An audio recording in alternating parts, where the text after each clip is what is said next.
to business.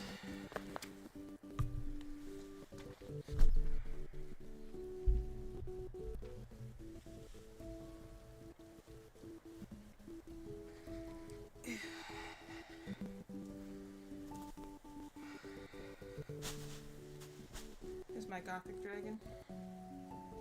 Just bought him. It's hard to see him because he's on top of my sweatshirt. Black and red, as I've always said, the best color combination. Black and anything honestly is a great color combination, but black and red is really peak. And let me get myself situated here. Alright, so here we are. I haven't done a crochet stream in a while. I was thinking of doing this later in the day, but I'm like, you know what? I feel like crocheting right now. People aren't up, they can come join me later. And after all, it's only early if you live in certain parts of the world. Other parts of the world, it might be in the middle of the day, so. I got some stuff to work on, as the title suggests. I'm doing some Valentine's themed patterns right now. Biggest one is that, like, I have my 2 kids I nanny. And we had a week of snow days, so I didn't see them for a week. Sorry, I just ran up the stairs, so I'm a little out of breath. And then we had the week after that, the 2 of them were sick with the flu, which sucks, because the flu sucks. Honestly, in some ways, it's worse than COVID, because, you know, we honestly beat COVID over the head, thanks to, like, you know, worldwide efforts of trying to get COVID into a more reasonable state. No one does that with the flu. Imagine what we could do with the flu, with people who are like, we're more cautious about that. Like, you got the flu, you stay home. You wear a mask, you know, all the safety features we put in for COVID. Imagine we had that for the flu. We could probably kick the flu's butt. But anyway, they had the flu, which I felt bad about, so I decided to make them... I know, right? Right now is right. The flu is intense right now. I've beat one after another. People are going out for like weeks at a time. Everyone seems to be getting it. It's the worst, especially if you're someone who's not vaccinated. Because at least that cuts down the symptoms. Poor Madeline, last year she got the flu and COVID back to back. In December, when you have like all your days off and you want to just, you know, rest and relax and stuff. And that's the worst. Anyway, so they were sick, and I wanted to make them something, so I made them I made the little one a bunny. This is unrelated, but I also made another bunny. This is a mochi bunny.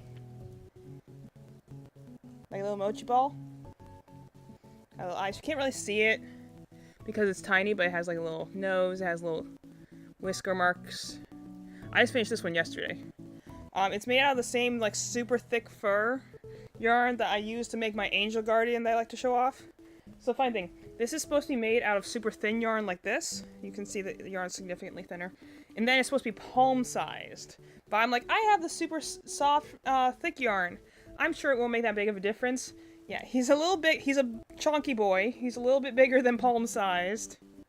So I'll have to make the pattern again with thinner yarn and see if it makes him more palm-sized. But the idea is that he's supposed to like a little mochi ball. Has little feet.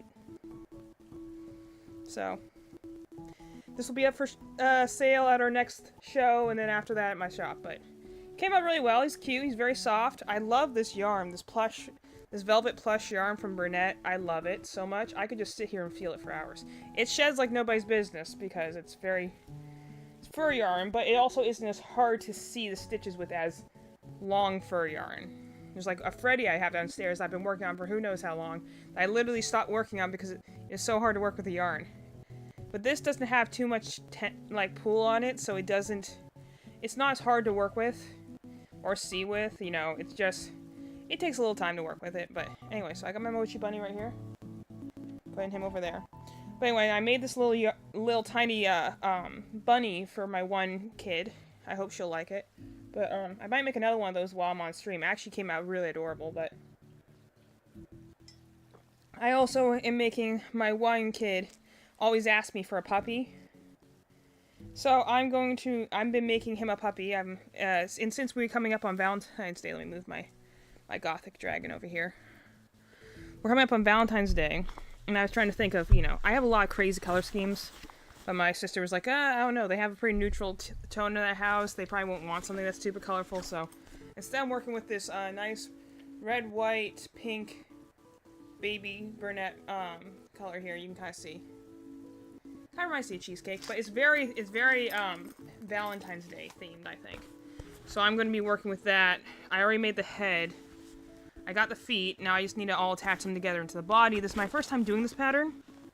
I want to be able to do this because Madeline gave me... Well, I want to do it for two reasons. One, my mom said if I could make, like, the UNC and NC State mascots, I probably could get a lot of money out of that because there's rabid fans down here in North Carolina. Like, I've said before, state fans, like North Carolina State University, NC State fans are pretty much a cult. Most huge sports teams are.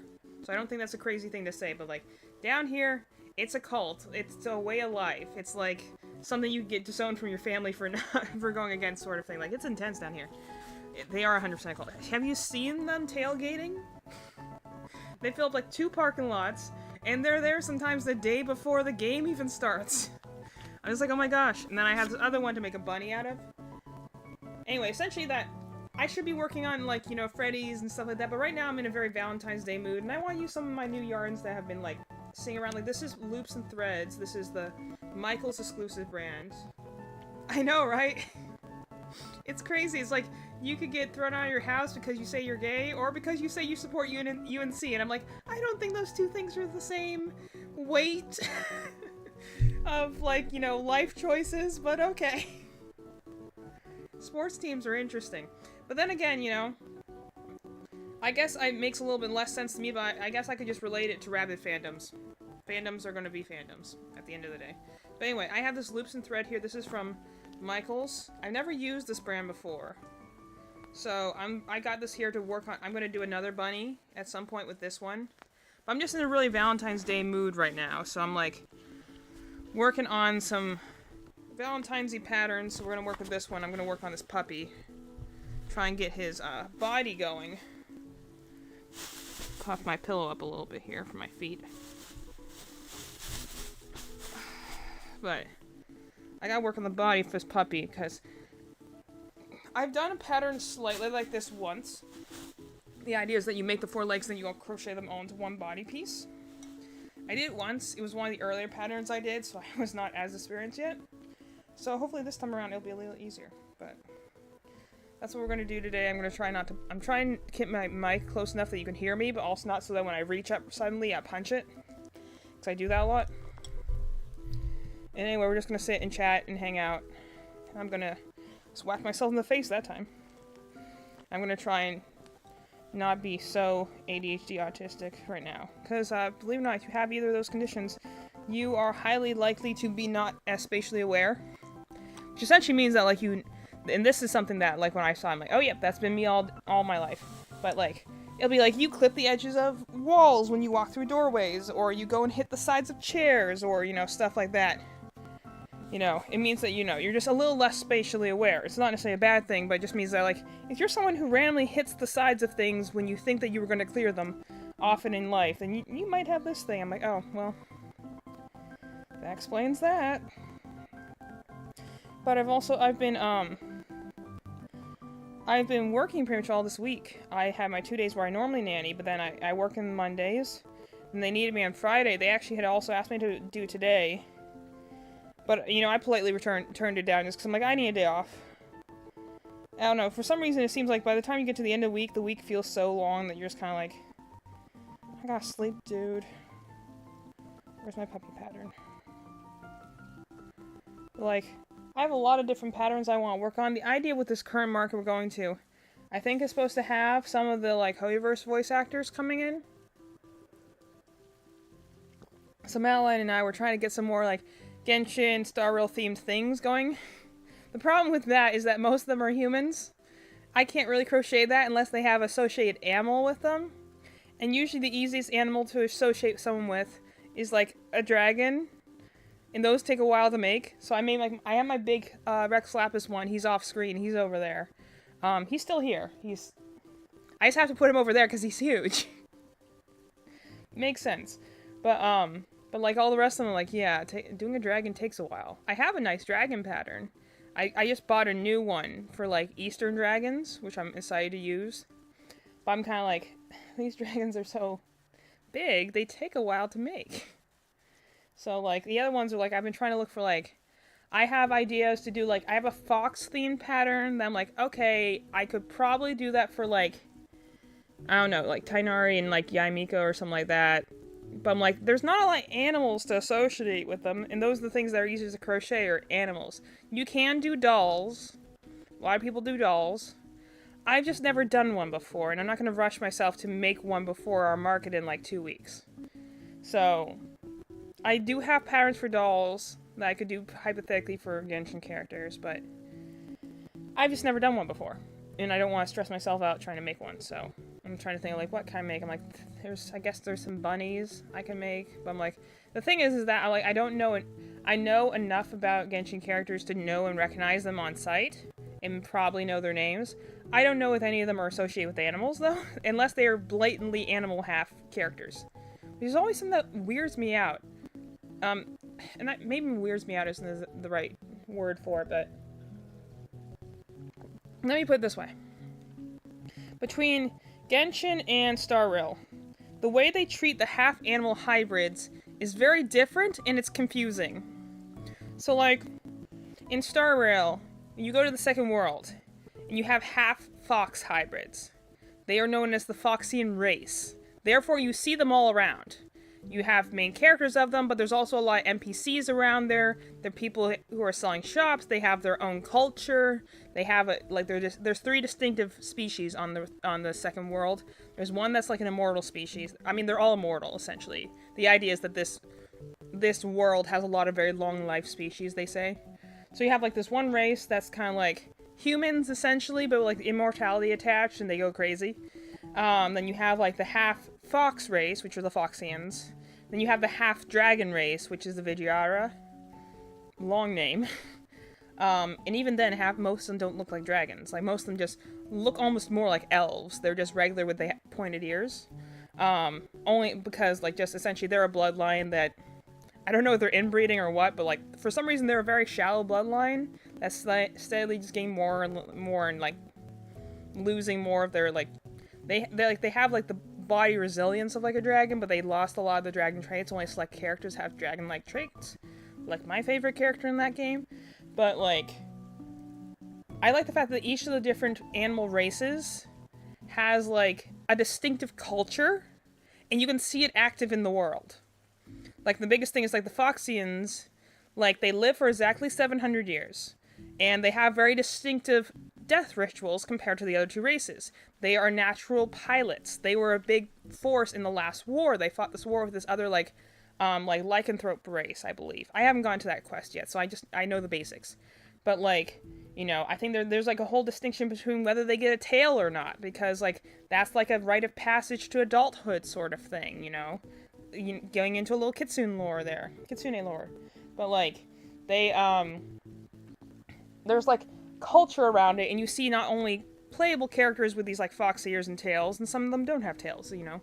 But, like, you see NPCs around, you see random other people. There's, like, a whole distinctive culture around this fox race. And I don't know if that's, I haven't seen it in Genshin. To be fair, take everything I say with a little bit of salt, just because the fact, I know a lot about this fandom, but I have not actually played these places in the worlds, in the game. It's more that I'm getting, like, Wikipedia page knowledge. So, like, things I know from the fandom, things I know from discussions, things I learned from video. I haven't actually gone to the game world and seen these things, but my biggest thing is, like, things like the one pink fox lady, I think it's Yaimiko or whatever. There's the one, like, half dog guy who's also in Inazuma. And then who else? There's, like, I'm trying to think. There's a ton of cat girls just randomly around. But, like, and then, like, Tainari is the only one I can think of that is a half fox. Besides the one lady who's clearly just a kitsune, which that doesn't count. Kitsune are known to take on human forms, namely feminine forms, with the idea of entrancing and stealing the souls of regular humans. So them turning into a human form is not that. That's not something I'm going to ask for an explanation of. That's just kind of... It's also in the Japanese area. It's clearly just based off of mythos. I'm not going to question that. But the biggest thing is just, like, you know, where are these half-human, half-animal hybrids coming from? Like, they don't have their own culture, you know? Like, there's no race of dog people. There's no from what I can see of Genshin at least, there's no race of cat people. I know there's some sort of lore about what the heck Tighnari is supposed to be in terms of a half fox, but we don't see any other characters like that walking around, working in his area, or in any particular region of that area, or like there's no other playable characters that are of that race. There's no other NPCs of that race just walking around. There's no culture. We know that him in particular I know the most about, largely because I did a lot of study about. I know the most about Sumeru, and I know the most about Liyue because I know those are where my two favorite characters are, so I know most about the characters that surround them. Fanfiction will teach you a lot. But I know there's lore behind his race. The problem is we don't see anyone else who looks like him. At all. So we don't see, like, that's my biggest issue, is that between that and, like, you know, like, comparing the Phoxian race in Star Rail, you have a handful of Phoxian characters, yes, and there's, like, 4 or 5 of them, I think, at this point in the game. It started with just 2, and now I believe there's 5. But the point was that, like, it didn't matter if it was just the playable characters, there was also a whole culture around it. You could visit buildings and talk to NPCs that would tell you, not to mention there's a whole database about this race, how they came to be as they are, and what they do in the world. I don't know where the heck that is in Genshin, so I'm kind of like, is it just random if you might just be born a cat girl and there's not going to be an explanation for that? And then we have, like, a Nekomata, and, like, that's a whole different, that's not even a cat person, that's a whole different mythical creature. Like, you know? It's kind of random where the animals, the only ones that are explained is Yamiko and, Yamiko doesn't count, because she's a fox pretending to be human, not a half-human fox character. She's just the typical, from what I can tell, it's the typical Kitsune.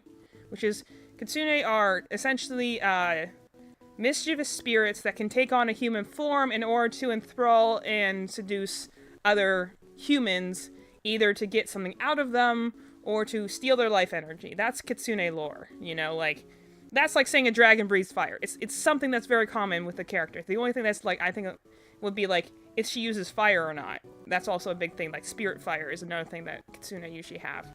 So, I don't count her because she's clearly just a mythical creature. That's like saying, you know, the same thing I say about, like, Zhongli being an Eastern dragon. It's like, well, that's just par for the course. The fact that first of all, there's so many things about his personality that just scream dragon. The biggest thing is that he's a hoarder and likes things that are, have ancient value and physical value, which is, again, dragons like shiny things. They like things that have historical importance, especially of the Eastern variety.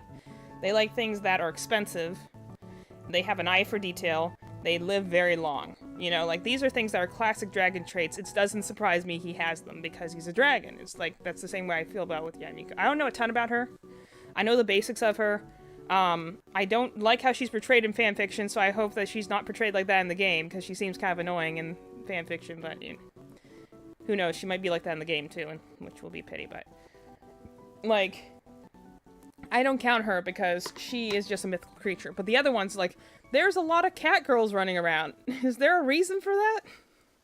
Like, the best I can come up with is, like, there's certain ones that I'm like, I can relate to, like, okay, Liyue is the only one that I'll give a pseudo pass on. It's not a pass, but it's like, I will give a hand wave at, because at least they have stated in their own world lore that they have another race of elemental beings that naturally have an animal-like form, but can take up a human form or a half-human form in order to interact with humans. She's like the Adeptus. And, like, that one, I'm like, okay, that's a world lore thing. They explain it. They explain why it's important to the region to some extent. The fact that they can go between an animal form and a human form. So if you find a half-animal people in that region, that can make sense, because you're like, okay, well, maybe it's just an Adeptus then. Maybe it's just they're in their half-animal form right now. You know? But every other place, especially like Mondstadt or Inazuma, Fontaine, any of the other ones where you have random cat girls walking around, like, why do you have that? Is there another race? It's bad world building to just say, like, this person has cat ears and don't worry about it. There is a cat person civilization in Mondstadt that's explained, but is it? Like, where is it, then?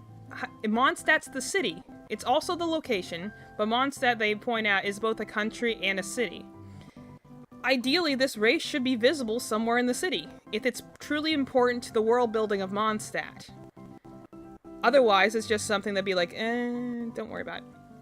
Which is the way I see something like, Tighnari, for instance, who I think is a cool character, and who does at least have a name for the race he's supposed to be, but you don't see it anywhere. We know it exists, but it's like, do we see any other people like him around? Do we, like, in the academia, in the rainforest, in the desert? Like, you got more lore for the Eremites, It's in a small town that is near the sea. I've not found it then. I've scaled that map so much at this point, because I've been in Mondstadt for 2 years at this point. I must have just missed it. But I also think highly suspect is one of those, like, retroactive changes. But that still doesn't explain why we got the Nekomata girl in Inazuma. Doesn't explain why we got the cat girl in Fontaine, I think. I think there was a cat girl in Fontaine. Or the dog guy that's in Inazuma. The Goro or whatever it is. Still doesn't explain why those things are there. My biggest point is that I prefer the way that they did it in Star Rail, just because the fact that you come in, you immediately know what the race is, and you know how it works in the world, and you understand its culture, and more importantly, if you're going to make someone a half animal, that should change how they respond to things. Like, I like the fact with the Foxians, like, they're very big about it. You don't touch their tails. It's a huge sign of disrespect. And also, for that reason, especially from the women, they're very big about making sure their tails are pretty, They're well-combed. It's a cultural thing. There's a reason that they react to things differently than a human would. Otherwise, you're just having a human with fox ears. Like, I like when you have a mythical race, half the fun of it, this is the same reason we like to see, like, demon stories, angel stories, half animal stories in general, is how does it change the human experience? And that's the biggest thing. I don't know if they do, again, I won't speak on this because I don't know. This is something that would have to come from a dialogue point of view. So I would assume in dialogue with, like, Tighnari, for instance, a lot of his voice lines, at least when I'm using him in battle, mention his hearing, which makes sense because he has larger ears. Oh, the kids are here? Hey, Otter class. I can't see you, but I can hear you. Well, at least Miss Malin can put something in the chat. But, I'm talking about video games. I'm crocheting. I'm making a puppy. Although, I will have to put a pin into this particular discussion point, because I do need to pay attention to attach the base. After I get past the base, I can go past this, but, I'll show it for the crowd, though. That's just, I got a bunny. He got fat ears. It's all squishy and soft. He honestly feels like a marshmallow. I love this yarn. It's so squishy. It has a lot of good feel to it. But anyway, I'm never going to start crocheting unless I go and I actually put this in here. So I need to... Okay, 3 into the first leg. I have to... Connecting legs together is such a complicated thing. Okay, inside of the leg. 2 in the belly. 13 around. Okay. I think okay. I'm going to be silent for a moment here because I need to figure out how to attach these body parts together, and I don't want to get it wrong, so I'm going to follow this pattern very closely, but I will continue my point in a minute, because this is something that I really want to speak with anyone who knows more about Genshin Impact and just be like, if you put another race in there, that should change something. This is something that honestly people aren't, it varies when you play D&D, but like when I use D&D and I make a character a certain race, that should mean something. Otherwise, I'm just playing another variation of humans. But if I'm playing an elf, it should mean something. 1, they are long-lived, but 2, that they are more distant from their emotions. Like, they have elegance, but not, I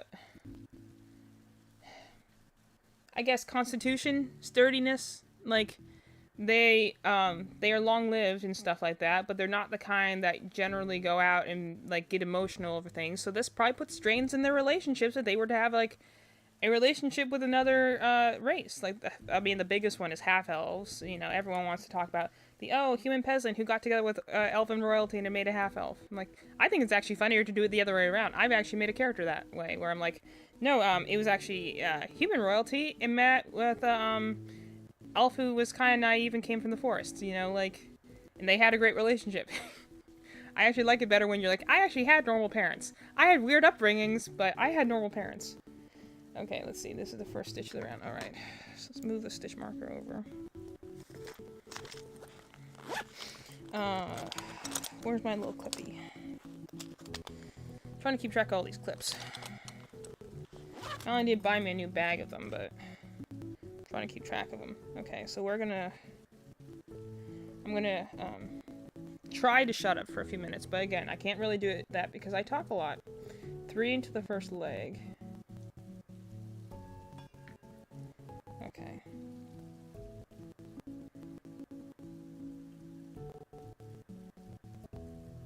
Let's see if I can do this correctly.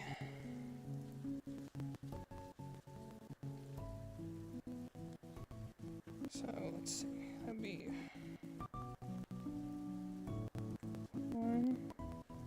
That's not right. That's a slip stitch. Okay, let's try this one.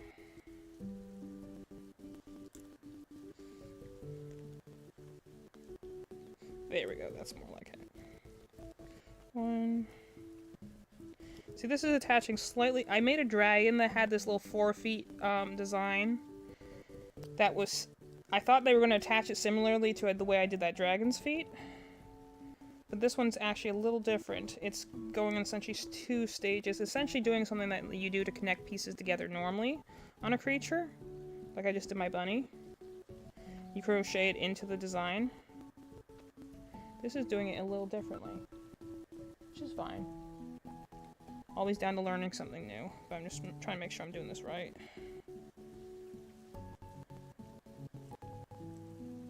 Okay. Let's go through this one. 2, 3, through that one. 1. 2. 3. Okay, it's 3. Okay, so far so good. 1. The idea is that I made this little dog pattern. It can also be a wolf pattern. So again, the reason we got into this discussion initially is that I can make NC state wolves. Or Malian also said I should do what's his name? Ridley or whatever it is. Nuvalet's boyfriend. Long short. Because she said he has, like, wolf-like attributes. Also, like, isn't it funny how sometimes you'd be like, okay, is this a half-animal person, or are we just going stylistically with the hair? You know? That's kind of how they did it with, Fates. They had, like, a wolfkin race. And they largely looked like regular people. They just, like, styled their hair differently. And it was only, like, if you looked at their art really close, like, oh, no, they got a tail. That's a wolf person. It was way easier to tell the fox people, because they obviously had, like, the ears. That's the biggest thing you look for. 2.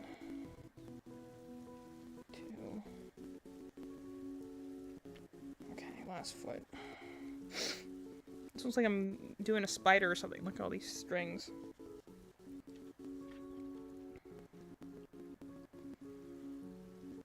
One, 2, 3. Hopefully this is going to be really cute, though, when it's done.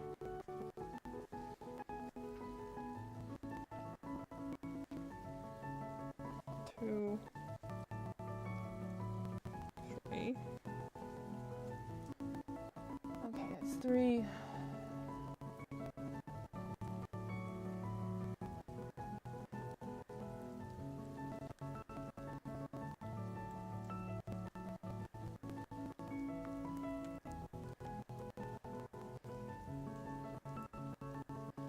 1, 2. Okay, what do I need to do after this? Now I think I just go around. 13 thing, 2 increases on. Okay, so 2 increases on the belly, 13 around the legs. Alright. Complicated looking thing, but you're never gonna learn how to do the thing unless you try.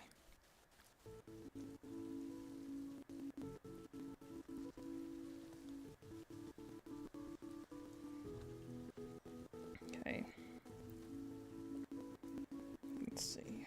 Got it. Once I'm at a point where I'm not counting, I'll chat a little bit more, but right now I need to count. 1. Make sure my thing's right. 2. 3. 4. 5. 6. 7. 8. 9. 10.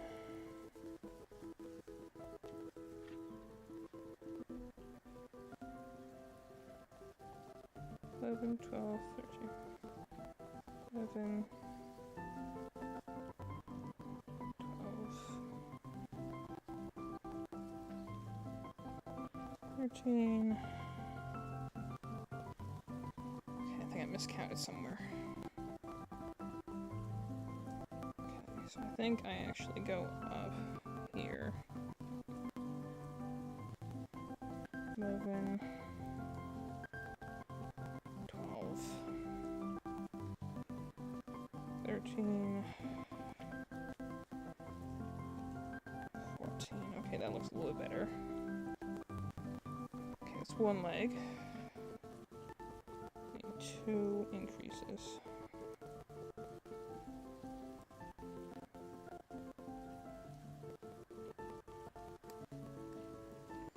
I think it's right there. 1.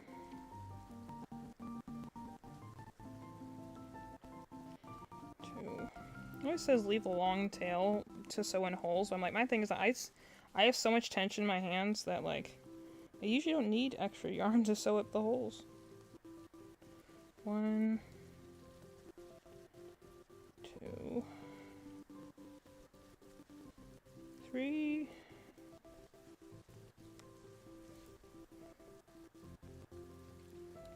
4, 5, 6, 7, 8,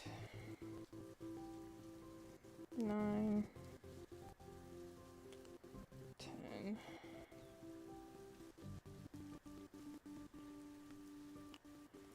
11, 12, 13, 14. Right.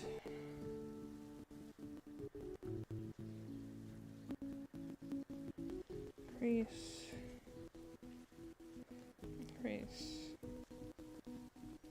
Increase. Increase.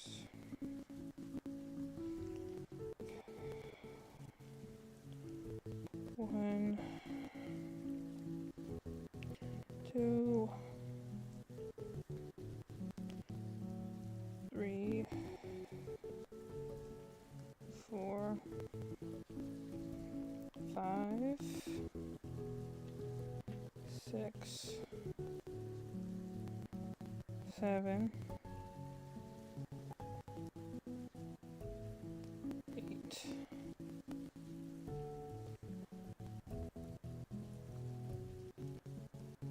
9, 10, 11, 12, 13,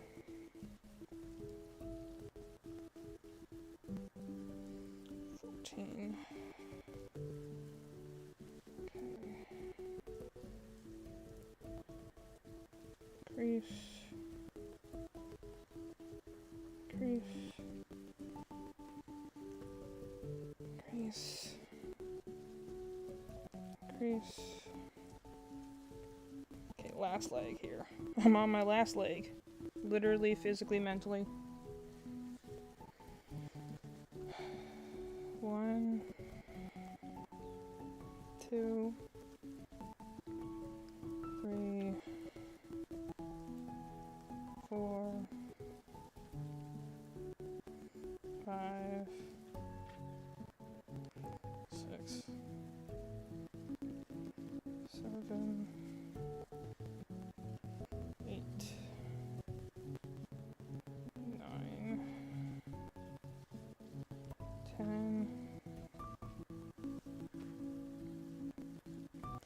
11, 12, 13, 14. Okay, find the string. Crease. Crease. Crease.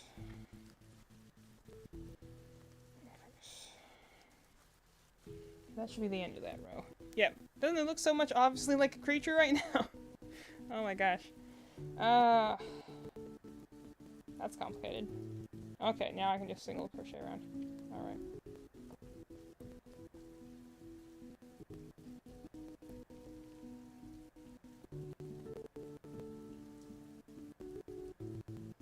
Alright, well.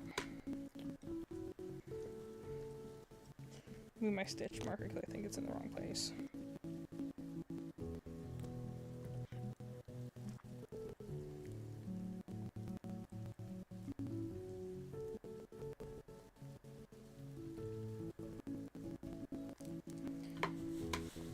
Alright, so I'm either doing this right or doing this wrong, but who knows at this point. Anyway. Look like a spider or something. It's supposed to be low legs. All these... I'm gonna tie up actually a few of these, or tie up or at least cut loose a couple of these strings. They're very... I might just tuck them in for now, because the idea is that some of these areas have little holes between the legs. Those are easier to see once I fill it in a little more. Oh, well, that definitely needs to go on the other side regardless. I think I did this wrong side out, but that's fine. No one's gonna know the difference. There's actually a funny thing with crochet. There's a wrong side out and a right side out. This doesn't necessarily say that one side is wrong, like to keep on the inside or outside. It's actually just a way of determining which way the stitches lay. This also has to do with a bit of the yarn over, yarn under techniques debate. There's two different ways you can yarn in the stitches.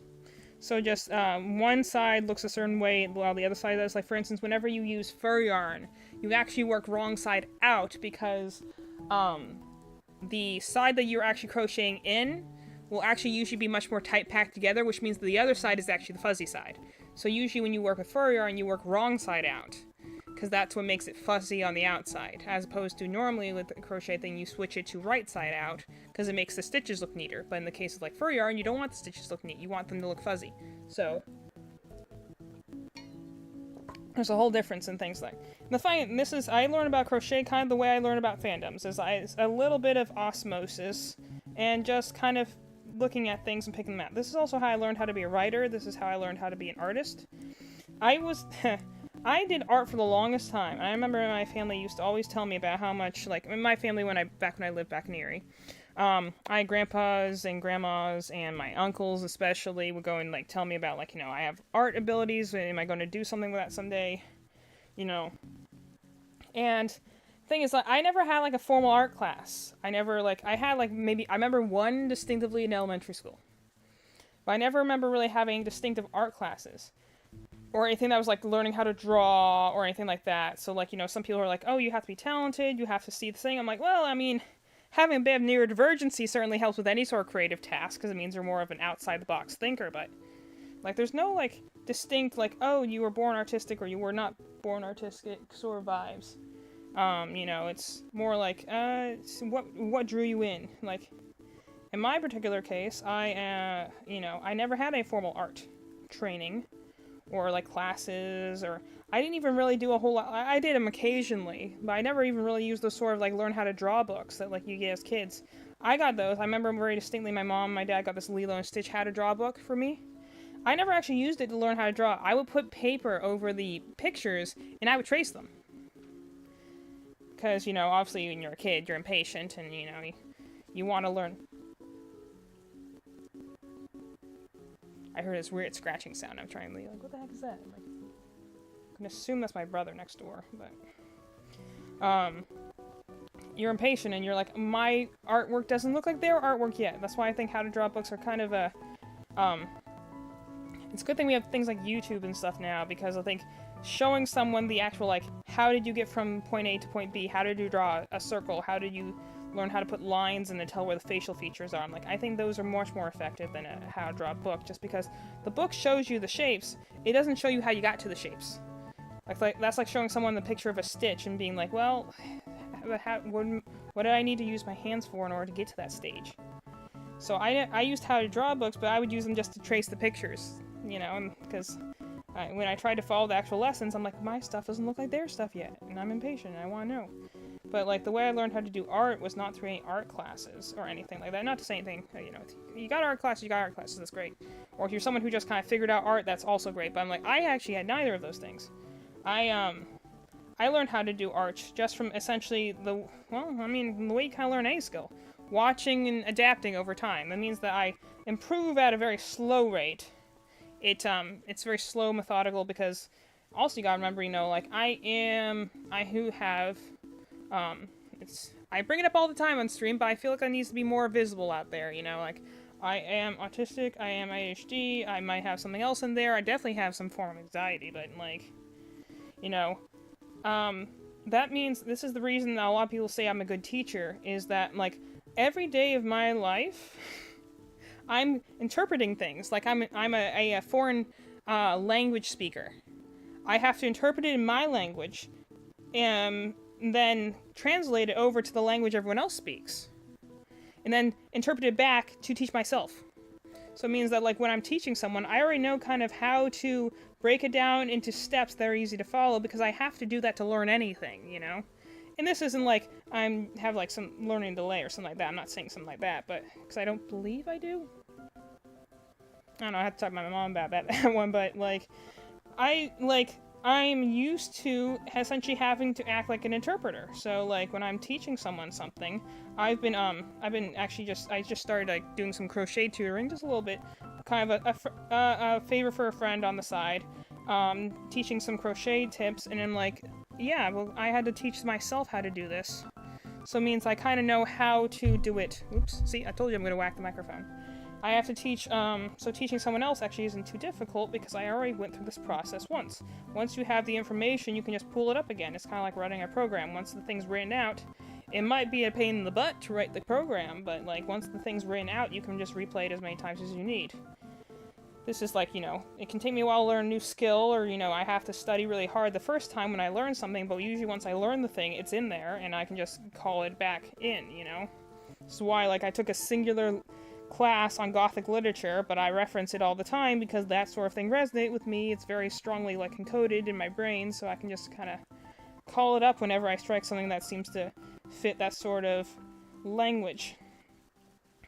This is why... But it's also because, like, there are not a whole lot of things. I mean, crocheting kind of came to me very vaguely naturally, but even then I had to learn a lot. But there's, like, I don't think there's generally any skills I've done that I got. I understood. I guess people say I'm that way with crocheting, but even then, it took at least a month or so before I even started my Instagram account, because I was still kind of figuring out the basics. Okay, now it's starting to look like feet, kind of. A little bit, at least. My stitches are all pulling in a little bit because my tension's so tight, but that's fine. But, like, there's nothing I, like, necessarily went and, like, just learned and just knew. Like, that's why, like, people, like, I do think some of it leans into, it's not necessarily into talent or, like, into, like, your natural, like, dispositions. I think it's more a matter of everyone's drawn to different things, and the things you are drawn towards, you are going to put in the effort to learn how to do or perfect. And then that defines what you're quote-unquote good at, you know? I've done art for a lot of my years. I haven't done art in a while, which makes me a little sad, because I just haven't had the time to. But, because, you know, sometimes you go through it and be like, hey, what can I do? I could go and do art for a while, and another piece of art that's just going to sit on my laptop and not going to be doing anything. Or I could be crocheting something that I could show to someone, gift to someone, sell. It just seems like, yeah, this is the more productive skill right now to have, even though I do enjoy drawing, but that drawing's something I do just kind of for me. 6 in a decrease. Alright. Hope I have 64 stitches. If not, I'm about to find out. But just like, you know, my point of this whole ramble is that I don't think people are just naturally talented at things. I think you have a natural disposition towards things. And there's certain things that you naturally just, like, you can be like, I really enjoy this thing, it makes my brain buzz, and so therefore I'm going to go and try and learn how to do it better because of that. I hope I'm doing this the right way. I'm afraid I'm still doing this the wrong way out, but whatever. I feel like I should be coming at this from the other angle, but... Alright. This is for a kid, so, you know, he'll probably love it regardless. I can't be perfectionist all the time. That's fine. But, you know, I used to do art a lot, and that was something I definitely grew up having a lot of, like, things where I had my, my grandparents, my uncles, my aunts, and they would go and be like, wow, you're a great artist, and stuff like that. I'm like, I never saw myself really, and to be fair, an artist is morning meeting time. Fart and also poop. That's fine. You go do your morning meeting, kids. I think I might have skipped a stitch. Anyway.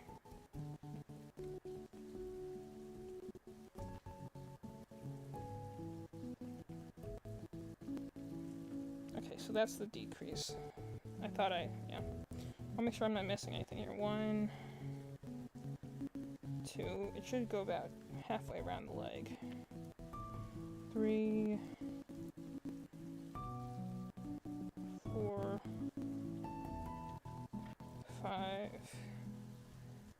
6. So those don't know, my sister runs a preschool class, so when they go do morning meeting is when they learn the month, like what month it is, what day it is, what weather it is. You know, that sort of fun stuff. 1. But, it's... I never really learned how to draw, like, well, necessarily. Like, I never, like, did... I could have taught myself more if I wanted to, but the thing is, like, again, because the way my brain works, a lot of people's other ways of teaching wouldn't always work for me. So usually it's like I would do, like, the books that would be, like, supposed to help you learn how to draw, and my brain would just, like, reject the new information. The only way I could do it is that I, like, looked at it myself, puzzled and figured out why making a circle as a base frame worked, why that improved my artwork, and then I could kind of work it into my own style, which I guess is kind of the way art should work anyway. You get inspired by something, and then you go and, you know, adapt it to your own thing. That's, you know, that's why art and storytelling are such impressive art forms, is because it's, like, again, I've said before, there are no new stories, but what there is infinite amount of is different experiences of that story. So, you know, I'm here, my sister here, any of our viewers or listeners right now could go and interpret a story differently. And if they all try to tell the same story, there are going to be slight variations. That's the fascinating thing, is that you can tell the same story a dozen times, but how you change it based on your own experiences, that's the fascinating thing. And I think art's the same way. So, like, you know, I learned art, very slowly. And a lot of it, I learned by just wanting to draw Pokemon. Wanting to draw Pokemon characters and being like, okay, how can I make this so that it makes more sense to me? So I can, because my biggest thing I've always had an issue is that I can draw a really good one picture, but drawing a character consistently, repeatedly, is a big struggle for me. I would be like, this looks great, and I will never draw anything like that again. I can try, but it won't look the same. I went through the series of dragons, actually, in high school, which were supposed to be, like, based off the major, like, you know, galaxy, formation things, so, like, time, space, antimatter, yeah, ironically the things that they now have legendary Pokemon of. But I had a time dragon, I had a space dragon, and then I had a, what I just called an antimatter dragon. And the idea that I was like, I made these 3 different dragons and really as an excuse to draw certain things. Like, I originally made the time dragon just so I could go and practice drawing chain links. Because he had pocket watches and stuff, like, on his, like, shoulders and, chest and, like, collars and, like, you know, a lot of metallic bits. And I just wanted to be able to learn to draw chain links around his arms, around his wings, around his tail. stuff like that. And then, like, that his wings look like, hands of a clock, I've always loved clock-themed things. Sure everyone in my D&D campaign knows that now. Like, my last D&D session was literally me being like, here's this lore I've been sitting on for 3 years at this point, and I'm gonna monologue it all out for you, so if people take your pens out. And I remember afterwards, and one of my friends, she's like, you did a really good job with the monologue thing. I know it's hard to kind of say all that stuff at once. I'm like, oh no, it was very easy for me to say all that stuff at once. That was the easiest storytelling I've ever done in this campaign. My problem is trying to make it palatable enough to people so that they don't get lost. To take it slowly enough that people can go and, like, actually absorb what's being thrown at them and have time to take notes. Like, talking a long time about certain ideas, like storytelling, that's something I've done with Madeline since the two of us were, like, wee children. That was the way Madeline would, like, fall asleep, because we've always shared a room, I've said this before. The way Madeline went to sleep is apparently I have a soothing voice. Or droning voice, either way. You can take it whichever way you want, but I would go and tell her stories to make sure I'm being a little lost with all these extra threads. 1, 2, 3, 4, 5, 6, 1, 2. Okay, yeah, I thought so. I was like, I'm pretty sure I'm 5, but let me just double check. But I would just tell stories, and you know what my stories usually were? It was whatever I was hyperfixating on at the time, and I would imagine the two of us as characters within that universe and tell stories about us. My first one actually was Incredibles. That's why the imaginary island we came up with, where we like had Pokemon and Neopets and Fire Emblem and everything else, Sonic, all the other things that we were obsessed with, it's called Nomaniad. Why? Because the island in the Incredibles, that's Syndrome's Island, it's called Nomanasai, I believe. But again, I knew this because I was very into the Incredibles as a kid. I read the junior novelization, and it had Nomanasai, right? Or whatever the name is of the island. Of course, as a kid, who's like, at this point maybe 6, 7 years old, you don't really know how to read the best. Like, at least words that are made up, you might not be able to read the best, especially with Pokemon names. I remember I called Lugia, like, no, it wasn't Lugia. Yoshi, I called Yasha. I don't know why.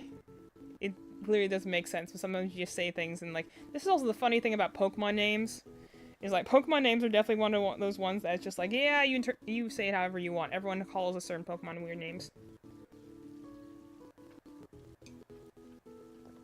I think there are some that are obvious, like, that you can only pronounce that one way, but there's definitely a handful of, like Milotic, or Milotic, technically both could be right. It depends on how because also, some of them are based on words in other languages, which, means that you pronounce them differently. This is the reason it's impossible to figure out the names of anyone in Fontaine or Liyue, or even in Azuma, because they are not pronounced the way they are spelled.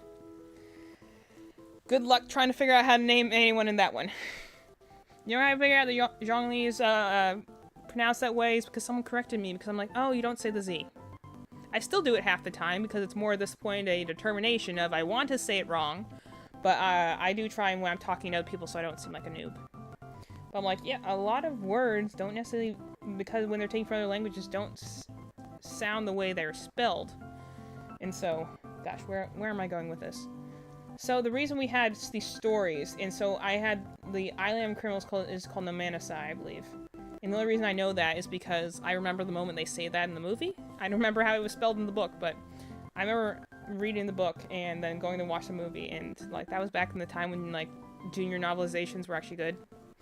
I remember reading the junior novelization of, like, Rise of the Guardians. I'm like, this is very different from the book. Which, to be fair, they write those books before the movie is even finished sometimes, so there are usually some differences. 5 and a decrease, alright. But we had an island, and we call it Nomaniad, because I was basing it off of that Syndrome's Island of Nomanasai, which I couldn't quite pronounce at the time. And I'm like, well, let me change it just slightly so it sounds different, because even then, at a young age, you understand kind of the idea of copyright and stealing, so I was like, okay, and so we had Nomaniad. And, best time to make imaginary names is as a kid, because that's at the time where you're not thinking like, oh, it has to have meaning, there has to be a reason behind why we call it this. Like, what I had my acquaintance on Discord, of which there was some blowout of a relationship, member would tell me about the Dresden Files, I believe it was, whatever Bryan Sanderson wrote, whichever one his famous series is. I know he's a great writer. I just don't remember which one is his big series, but he told me about how, like, his main character's name is named Kaladin, and that comes from the word paladin, which is a typically chivalrous, high-ranking knight. So, you know, he had the name Kaladin because it's based off the word paladin, i.e. a noble, knight-like character. You know, a lot of people when they're making names for characters, especially D&D names, you always have to be like, this name has to mean something. There has to be some reason this character has this moniker, because while that's not how names typically work in real life, this is fantasy. We're trying to say something with our character names. For instance, a character I'm thinking of playing in the next campaign I play, which will be kind of more gothic based. A friend of mine's gonna be running a Curse of Strahd campaign, and so one of the characters I debated on having. I've come up with 5 Daenerys. Go look at our records on YouTube. I did a session. I did a stream where I literally just went and pitched my 5 different character ideas. But if you want to know more about that, but I had multiple character ideas, and the one that I thought was interesting to do was I had a character named Final Requiem, and the reason I did this is so this is a character that is essentially like a cyborg in a way, like a clockwork human, but they're a siren. So and I mean sirens, by the way, in the original term of the word siren, not the one that people associate now with mermaids.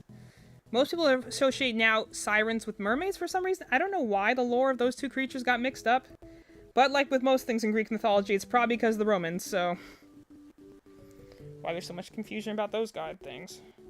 But no, sirens were originally flying things that we now associate with harpies. I believe it's the Ionian of Crete. It's somewhere in the Odyssey. I remember. It's something that Odysseus has to deal with. But the idea is that the sirens were these winged women who would sing to draw in sailors, draw them in closer so they would crash their ships upon the rocks and the sirens would eat them. As most Greek mythology creatures are, their main job is to do something deceiving and then eat people in a gory way, because Greek mythology like doing that. Not quite as messed up as Norse mythology, mind you, because that's just a buttload of inbreeding and other junk. But Greek mythology had some cool monsters and then some really weird ones. But anyway, so sirens were originally these ideas of these winged songstresses that would lure sailors to their demise.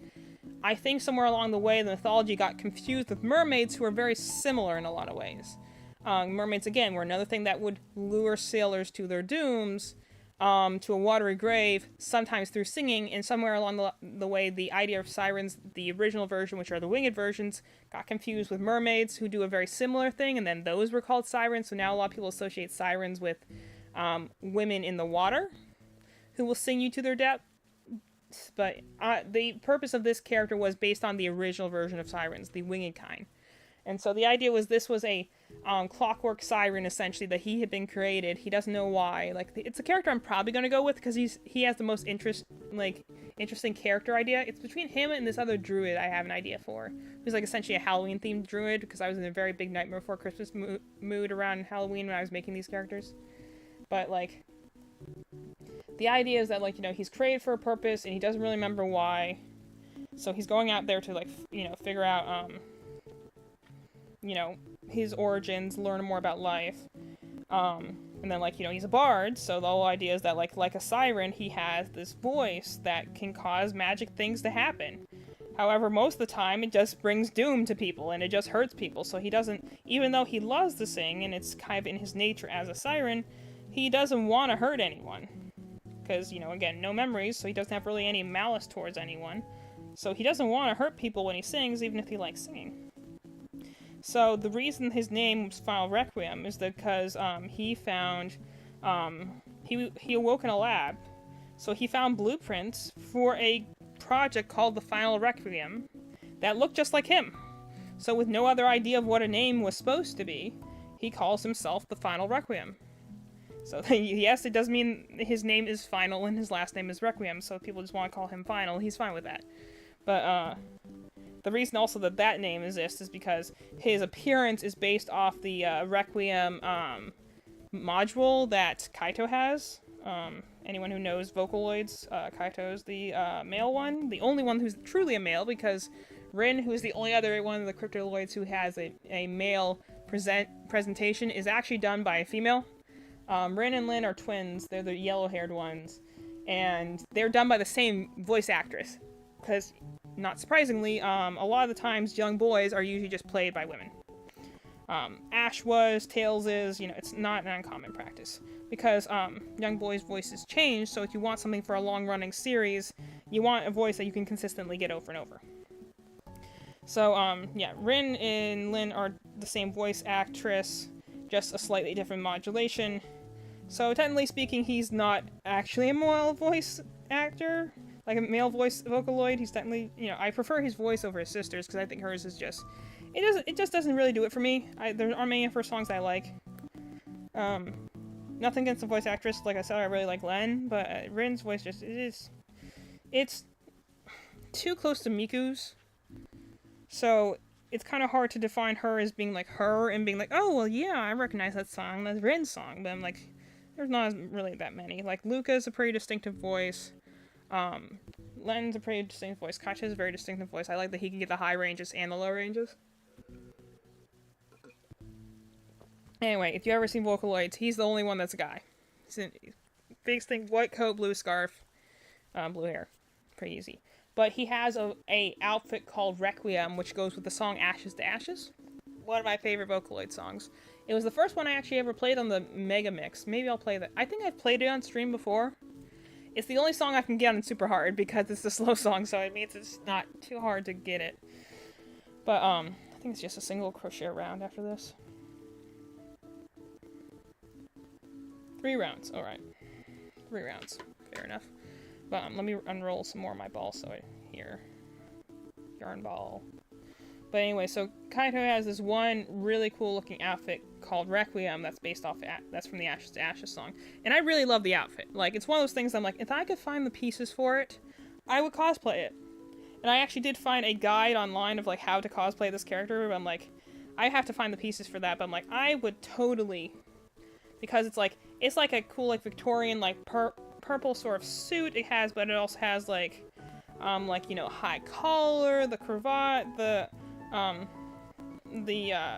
like kind of poofed out sleeves. It has a little bit of torn awareness because the idea of the character in that song is like almost like some sort of mortal or like vampiric being at the end of the world, kind of watching as reality comes to a slow crawl. Really like the song. It has a lot of meaning to me.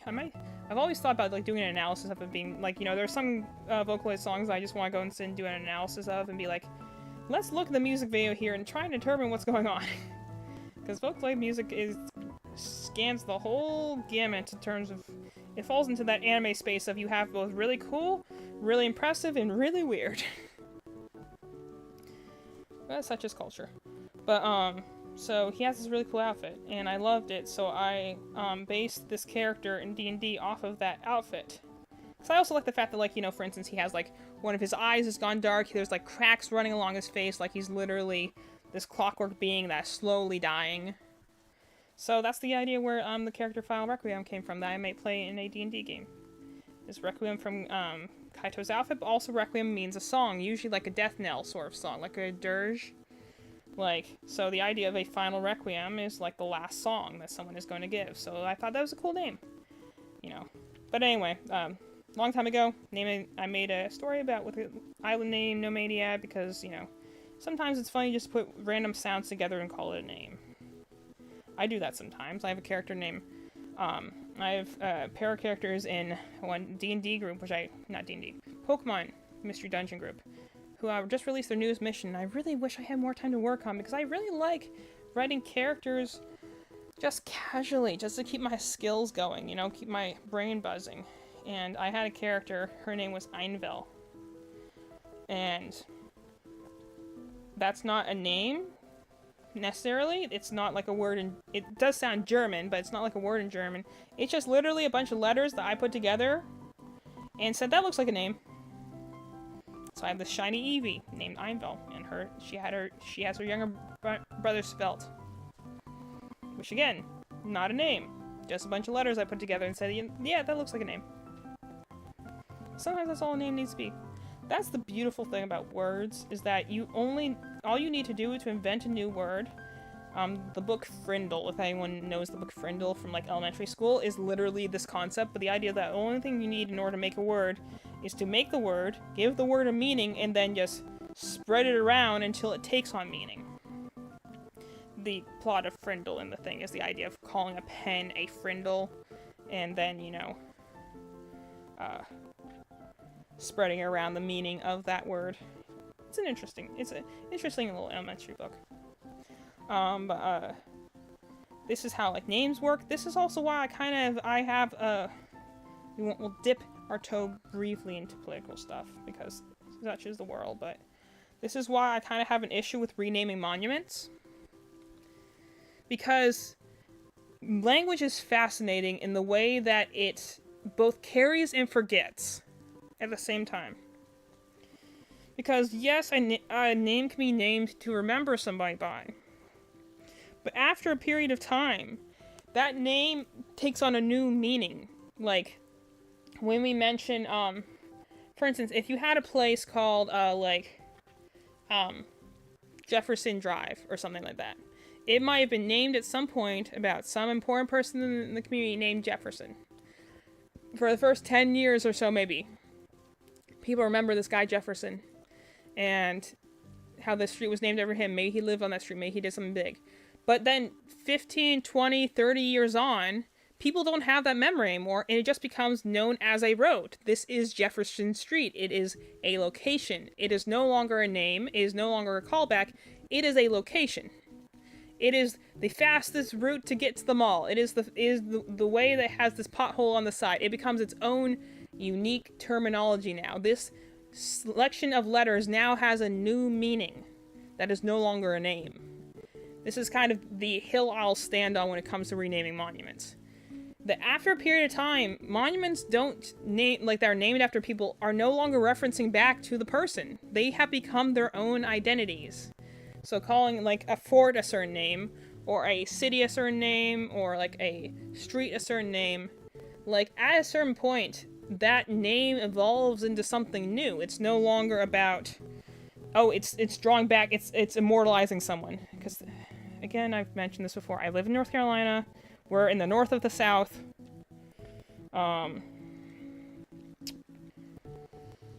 Fortunately, the whole thing that went about renaming monuments and trying to cover up the fact that the Civil War happened is something that I get a little heated about, just because I think it's dangerous to remove the nasty parts of history.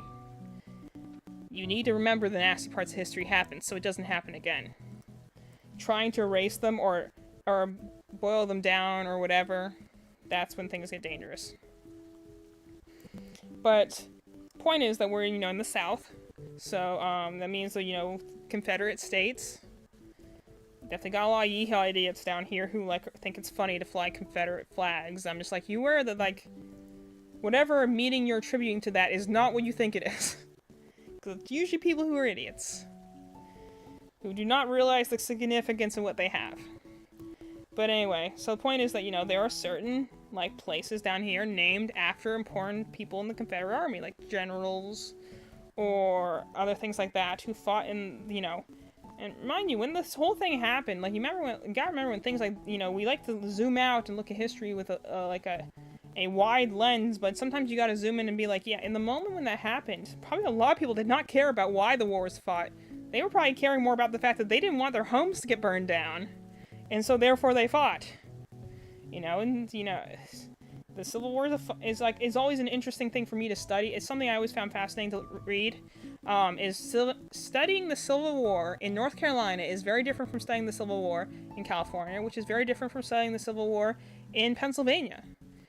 The location has a different historical, footprint to it, which I found fascinating.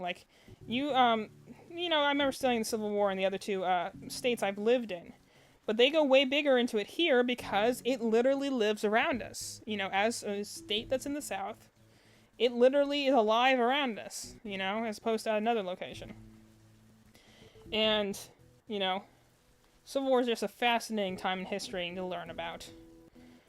Because my thing I always enjoy doing is looking at conflicts and then looking back on them and being like, why did this happen?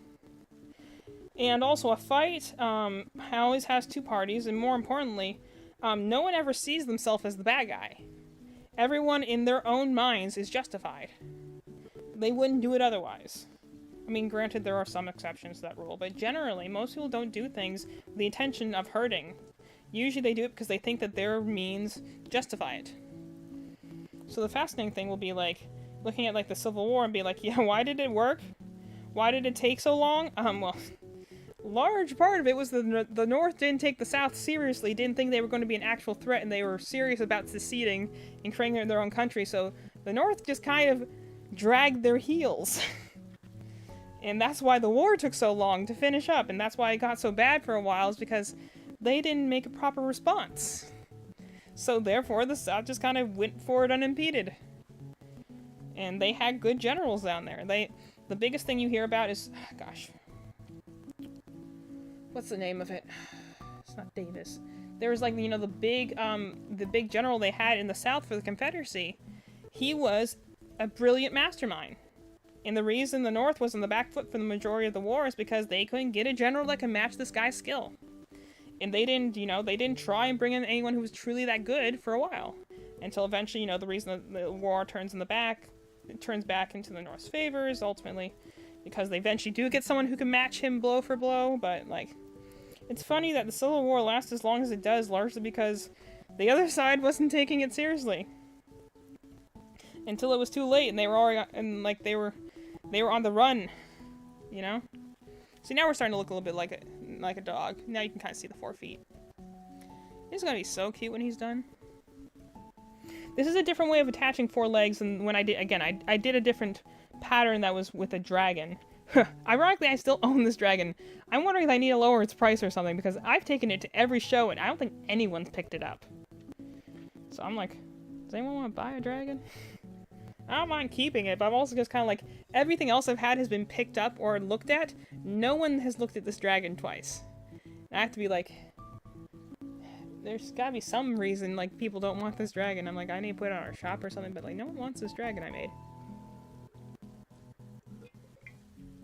It's a red dragon with, like mint green horns and, like, fluff along the edges. I'm like, yeah, no one wants it. I made it, actually, while we were in, Scotland. Either Scotland, I think it was in Scotland. It was a little bit of Scotland, a little bit of the UK, because it was during that trip. But I made this dragon while I was there. I was watching Ice Road Truckers, actually, at the time when we were doing it. That's when we first got into our whole obsession with Highway Through Hell. Because, sometimes you really like those mindless brain shows. You just watch some guys use heavy equipment in the snow. But anyway, like, man, I'm just jumping topics so fast today. It's amazing how, like, much, and to be fair, because crocheting is kind of a fidget for me, so mainly I just let my brain just kind of, like, drift. Go on to whatever idea Dare thinks about. But anyway, so to get back to the original point, there are different places around in the southern states that are like monuments and stuff like that that are named after these like heroes of the Confederacy. And the biggest thing I'm about is removing them.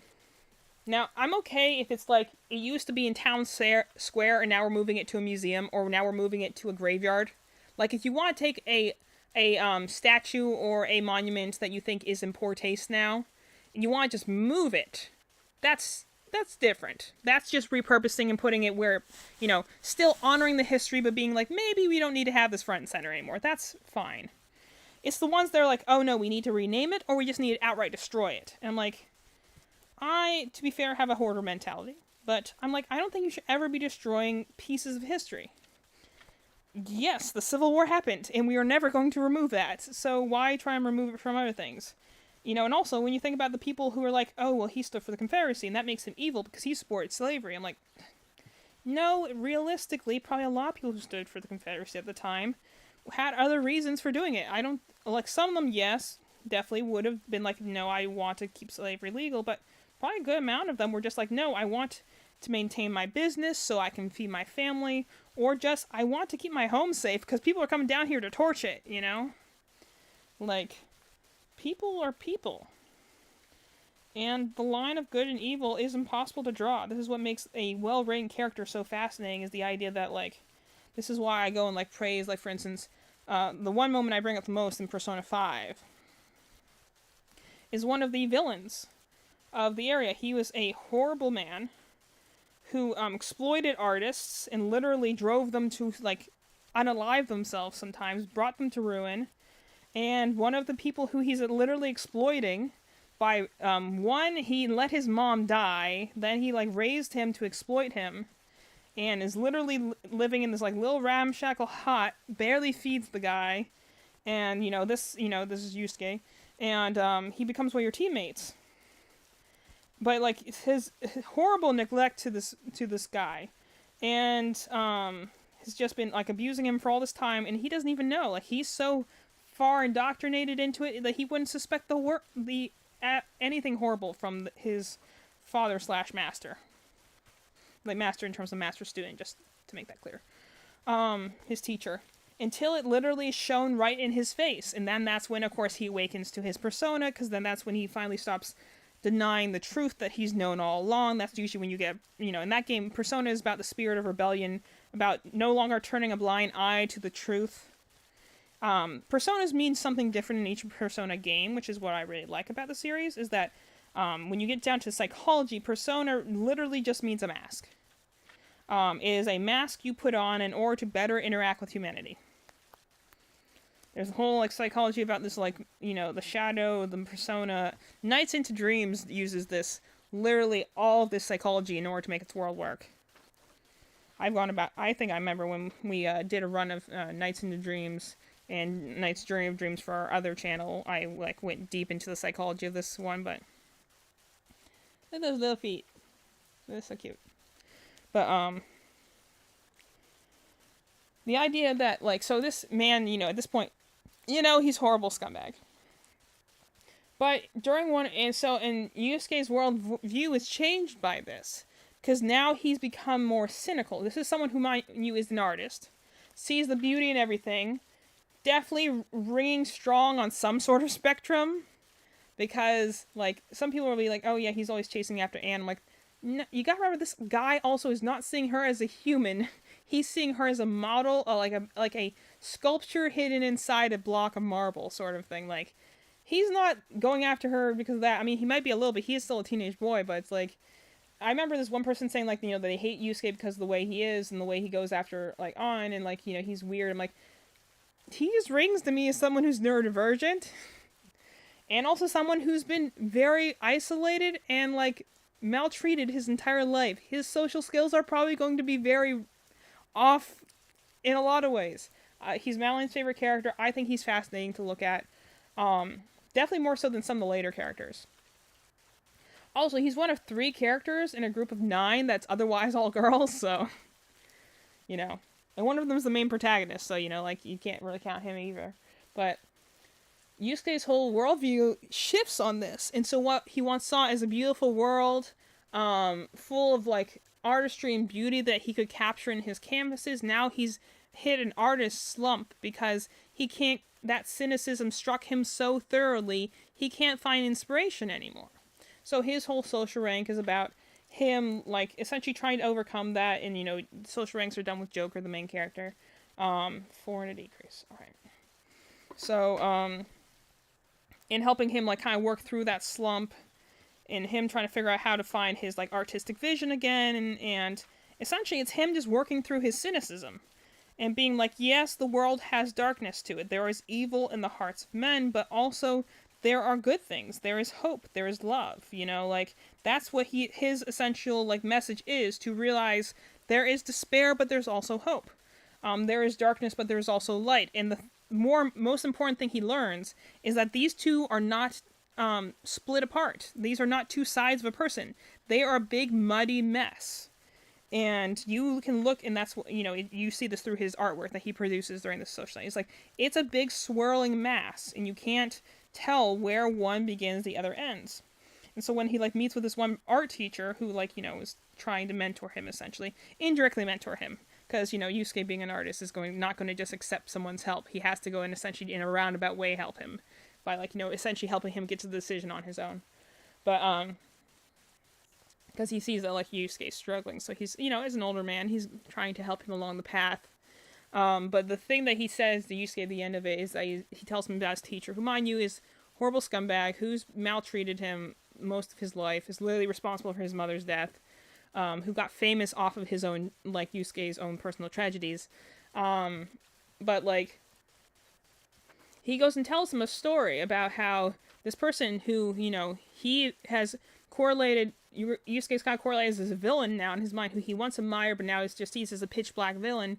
The art curator he talks to tells him a story about how his mentor, one night called him up in a frenzied panic because his child, Yusuke, had a fever and he didn't know what to do. So he was at the hospital freaking out, and so he, like, he called up his friend who he hadn't spoken to in years because the two of them had a messy, like, break to their friendship, but he called up his friend because he was terrified that his kid might not survive the night. And he didn't know how to help him. And he tells him the story just to point out the fact, it's like, not to say this guy that's suddenly a redeemable quality and this guy is not evil, but more to point out that, like, dark and light in human hearts are not easy to define from each other. Even this guy who saw Yusuke just as a cash cow, who saw him just as a means to an end, maybe even just a way to keep his mother's death under wraps, he couldn't help but care for him at moments. And there was moments where he genuinely cared for him. This is moments when he was worried about his health, where he was genuinely besides himself, trying to keep him, okay when he was sick. That's fascinating, because that's the biggest thing that sticks out, and which why I love Yusuke's social rank, is that moment at the end, just to be like, it really, especially because the whole thing about, with Persona 5 is corruption, especially in the adult world, and fighting out back against it. But I love that moment it's an important moment for Yusuke, because it goes and tells him that it helps him balance his cynicism with hope, being the fact that, like, yeah, there are nasty parts to the human heart, but the human heart itself, not even the person themselves, can always define the line between dark and light. So even this horrible man had moments where he genuinely cared. Like, where he truly saw Yusuke like a son, where he truly wanted to make sure he was okay. And he probably never thought much of the moment, and he went back to, his typical neglect afterwards, but, like, the fact that that man who was so horrible and evil in Yusuke's mind was capable of kindness in that way goes to show that, like I said, no one's the villain in their own story. And people can, horrible people can do good things, and good people can do horrible things. This is also why I kind of hate cancel culture and Twitter, but that's a discussion for another day. Is that it's the beautiful part of the human experience, is that there is no line. As much as we want there to be, as much as that would be easier, because trust me, autistic brain, I prefer it when things make easy categories and I can just separate them and judge them accordingly. But the truth is, like, there's no true way to tell. So I love it when you have a character that has that sort of ambiguity of, like, this guy, still a villain. This moment that Yusuke learns about does not suddenly make him forgive his teacher. But it does make him realize that in the future, he shouldn't just, judge every person he comes across going forward with that sort of dark cynicism. That he should, that the world is not as dark and bleak as he thought it was because of this one bad experience. The world has lots of different experiences out there, and if he's truly going to be an artist, he can choose to capture the darkness or he can choose to capture the beauty. And that's his choice to make. What he sees, he can be good in both things, but it's his choice on how he wants to, his whole thing is, how does he portray humanity? How does he see humanity going forward? It's a really great thing. That's why I kind of get a little angry when people go and will just say, like, I watched this guy's video where he was talking about, like, it was I think it was X Gaming, X Live, I don't know. I watched them for D&D campaign. I generally like their videos. But they were talking about like games that they played that they never completed. And this one guy said that he never completed Persona 5 because he was so weirded out by Yusuke from the fact that he was like, crushing on Anne and wanting to see her like in a nude portrait and being like, that's you, and that's you placing your views as a male upon this character. Like the fact he's like, oh yeah, he's a creep, he's a perv, we don't want him in here. I'm like, no, he's not. You just have to. Is Yusuke's introduction awkward and cringy? Yes, but that's also its intention. It was written with the intention of making you feel awkward and cringy and wanting to look away. However, once he joins as a teammate, once he joins with and you learn more about his social ranks, he doesn't have to be your favorite character. But I think that his storyline, like every character, pretty much every character, there are a few I think that are just a little bit more bland, but most of the characters in Persona 5 do have that kind of depth if you take a moment to look at it. And Yusuke is definitely one of those kind of almost slow burn characters. He doesn't initially seem like he's anything special, but like he can be something that's very, very interesting if you let him. Okay, let me say 1, 2, 1, 2, 3, 4, 1, 2, 1, 2. Okay, let me just make sure I decrease. 2, 3, 4, decrease. 1, 2. Okay, just want to make sure I didn't lose count.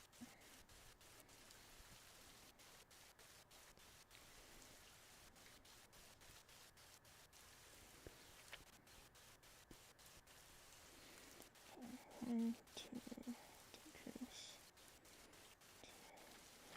Okay.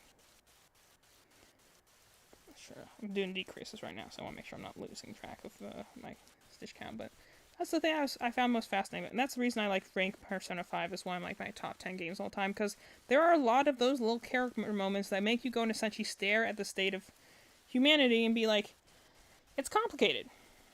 There's a moment like this in Path of Radiance that I also love, which is essentially like, main character Ike. He's the lord of the game. He's a commoner, and he's trying to navigate the world of like lords and politics and different countries and different races. And he's like, the biggest thing he struggles with initially is that like, the world's not so simple as this person good, that person bad, because like, the country he's fighting for, which he originally was like, okay, this is the good side because I'm fighting for it, and the other side is bad because they're invading. Well, no, it wasn't that simple. They went into a port town from the country he's fighting to save, and the people there were, one, horribly racist, but also they, like, go and they sell them out to the enemy to save their own skins. And, like, on the other hand, they meet some people from the invading country who are actually quite kind to them, because they understand that this is just a tough situation and they don't want to be fighting each other. And I'm glad it's a moment that happens pretty early on in Ike's arc, but, like, he literally is told by essentially a well-traveled sailor that, like, there is no distinct line to be drawn. We want to, but there is no distinct line to be drawn. You just kind of have to judge on a case-by-case basis, and that's hard, and it's dangerous, and trust is a risk. That's a line from Ruby. And that's the fascinating things about these short stories. So that's why I always be someone who'd be of the idea of, like, renaming monuments or moving monuments. Like, if they're an eyesore, sure, move them somewhere else, that's fine. But I'm like, you should never just straight up be destroying something. If it's falling apart, then just let it fall apart and be reclaimed by history. Be reclaimed by nature. But I don't think you need to ever remove things. Or, like, we're gonna pull, like, if you have, like, a monument in the Capitol that you're like, okay, this portrays, this hints at, like, the past of slavery in the South. It happens, it exists, it's there. It was a big part of culture for a while. It's going to have far-reaching things. You can say the concept is horrible. It's like, hate the author, not the work. This is kind of like reverse of that. Hate the concept, but understand that it was a part of life at the time. We can say it's wrong, and it is wrong. It is horrible. But also at the same time, it's like, erasing from history does not change the fact that it happened. It still happened. People still know it. In fact, by getting rid of it, you drew more attention to it. Like, my thing is like, if you don't like a monument, then let it rot. Stop maintaining it. Let it fall into disrepair. By removing it, or bringing attention to renaming it, or something like that, you immediately have brought so much more attention to it that people are always going to remember that. Like, I will always remember the thing we have a nearby town outside of Raleigh. I've brought this up before, named Cameron Village. and they renamed it to Village District, which sounds just like something out of the Hunger Games, because apparently Cameron was like a general or a high-ranking officer during the Civil War as part of the Confederacy. So they wanted to remove the name Cameron because he was part of the Confederacy. That's not PC. Now I'm going to call it Cameron Village for the rest of my life, and I ever have kids, I will go and tell them it's called Cameron Village. But at the very least out of spite, because they could have renamed it, but they didn't name it. Like, you could have renamed it literally anything. There were so many words in the dictionary. Choose one of them that sounds fancy and you call it that. But Village District? That sounds like something out of the apocalypse. Not to mention all the streets around it are still called Cameron Street or Cameron Apartments. It's not like you suddenly changed the name and everyone forgot. They still know it's called Cameron Village. A lot of people still refer to it as Cameron Village because that's what's been called. Like I said, when I started this whole discussion, at some point a name ceases to be a name and it starts to be something else.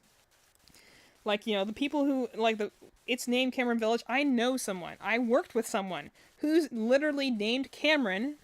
He now works as like a janitor or something. Not janitor, groundskeeper. That's what it is. A groundskeeper at a school, the one that I've talked about in the past that I work for as a color guard instructor, but I'll be retiring from. But he works there as a groundskeeper. He's literally named Cameron after that location, Cameron Village. Like, his mom just liked that location, I guess, but he's literally named Cameron after that, which I think is funny. So now you're like, what are we going to call him now? Village? District? But it's like, yeah, people make, do I think that she was going in and saying, oh, I'm naming my kid after this Confederate general? Or did they say, oh, no, this is this location that I have some sort of strong ties to. Maybe I lived there, maybe I worked there. And so therefore I'm naming my child after this location. It was never a matter of, I'm naming this name because I want to support the Confederacy or whatever. It was named this because it's a location at this point. Cameron Village was called that because it was the location, the shopping center that had the library and was the center of, outside of Raleigh. It had apartments and, it was a location. Those two words put together no longer were a name in a, stuff like that. It was now, this is a brand new name. This is now the name of the location, like Erie or Raleigh or, Raleigh, for instance, named after Sir Walter Raleigh. Are we going to dig up some nasty thing about his history and then decide we're not going to call the state capital Raleigh anymore? My biggest issue with these sort of things is, where do you draw the line? Anyway, this is starting to get a little depressing, so I'm going to switch topics here, but the reason I debate these sort of things is because, again, as someone who's constantly trying to figure out if I'm even a human being half the time, this is why I've mentioned before, trying to figure out things like gender identity and sexuality and stuff like that have been, I don't even consider them, because for the longest time, I'm still trying to figure out if I'm a human. I've always felt that way with people. Which, again, that was kind of the autism speaking, but, I've always felt like I'm not quite like people. I'm not like other humans. I mean, literally, on all the autism, screening tests, one of the questions they ask you repeatedly is, have you ever felt like an alien, or you don't quite fit among other people? There are 5 questions that ask you that, so clearly it's a big thing. And while I've never felt like an alien among other people, I have always felt separate from other people. I've described before, because I have a strong correlation to stories. I've described myself, I always feel like a narrator, aka I am someone who is watching from above, who's watching the events from the outside, not as a character within the storyline. So I've always seen myself as a narrator, someone who records events, records memories with the idea of telling them back later. But in the way, that is kind of the alien question. I've never felt like I'm part of the group. I've never felt like I'm part of the setting. I feel like I'm distant and apart. So, in a way, the alien question is true for me. I never felt like an alien, but I have always felt like a separate group that's on the outside that isn't part of the rest of the group. That's one. So, my thing is that sometimes I'm just trying to figure out if I'm the same race as somebody else. Am I also human while you're also human? Because my worldview is different from your worldview, and I think I perceive reality a little different than you do. So this is why I like to just kind of speak and talk about people sometimes. Because I don't mean it in any way that's inflammatory, trying to throw barbs. It's in a place of the most genuine curiosity and trying to understand. That's why I always felt awkward, especially growing up, trying to ask questions. Because then people will give you, like, either they'll assume that you're trying to be cheeky with them, you're trying to, like, lead them on, you're trying to ask, like, you're asking out of disrespect. And that's why sometimes I have to go put in, like, when I'm talking like my D&D chat and be like, guys, I'm going to ask for this directly, and if I sound harsh, I'm sorry, but I'm genuinely looking for an answer here. I want you to give me, in the most scientific, bland terms ever, I'm asking this because I don't understand it. It's, it's like trying to, I remember I went through this whole thing in college, back when the big election, when Trump got elected the first time. I had this friend who I debated with. I asked him about it, and I wanted to talk about politics. And the thing is, like, I wasn't asking for any reason of, like, I was politics, or, like, I stood with one person, or I, like, really supported Trump or anything like that. I more was curious about why does everyone hate this guy so much? When, on a base level, aren't all politicians scummy? Don't we not trust all of them? Don't we look for the skeletons in every one of their closets? Why is everyone hating this particular one guy so much? It's just a matter of, like, how out in the open they are about their scumminess or not, like... And I remember at the time, like, being the fact, like, the running person was Hillary Clinton, and being like, didn't she just have a big scandal in the news, like, 2 weeks ago? Why would anyone want to go for her? Like, I didn't generally understand why people would do that.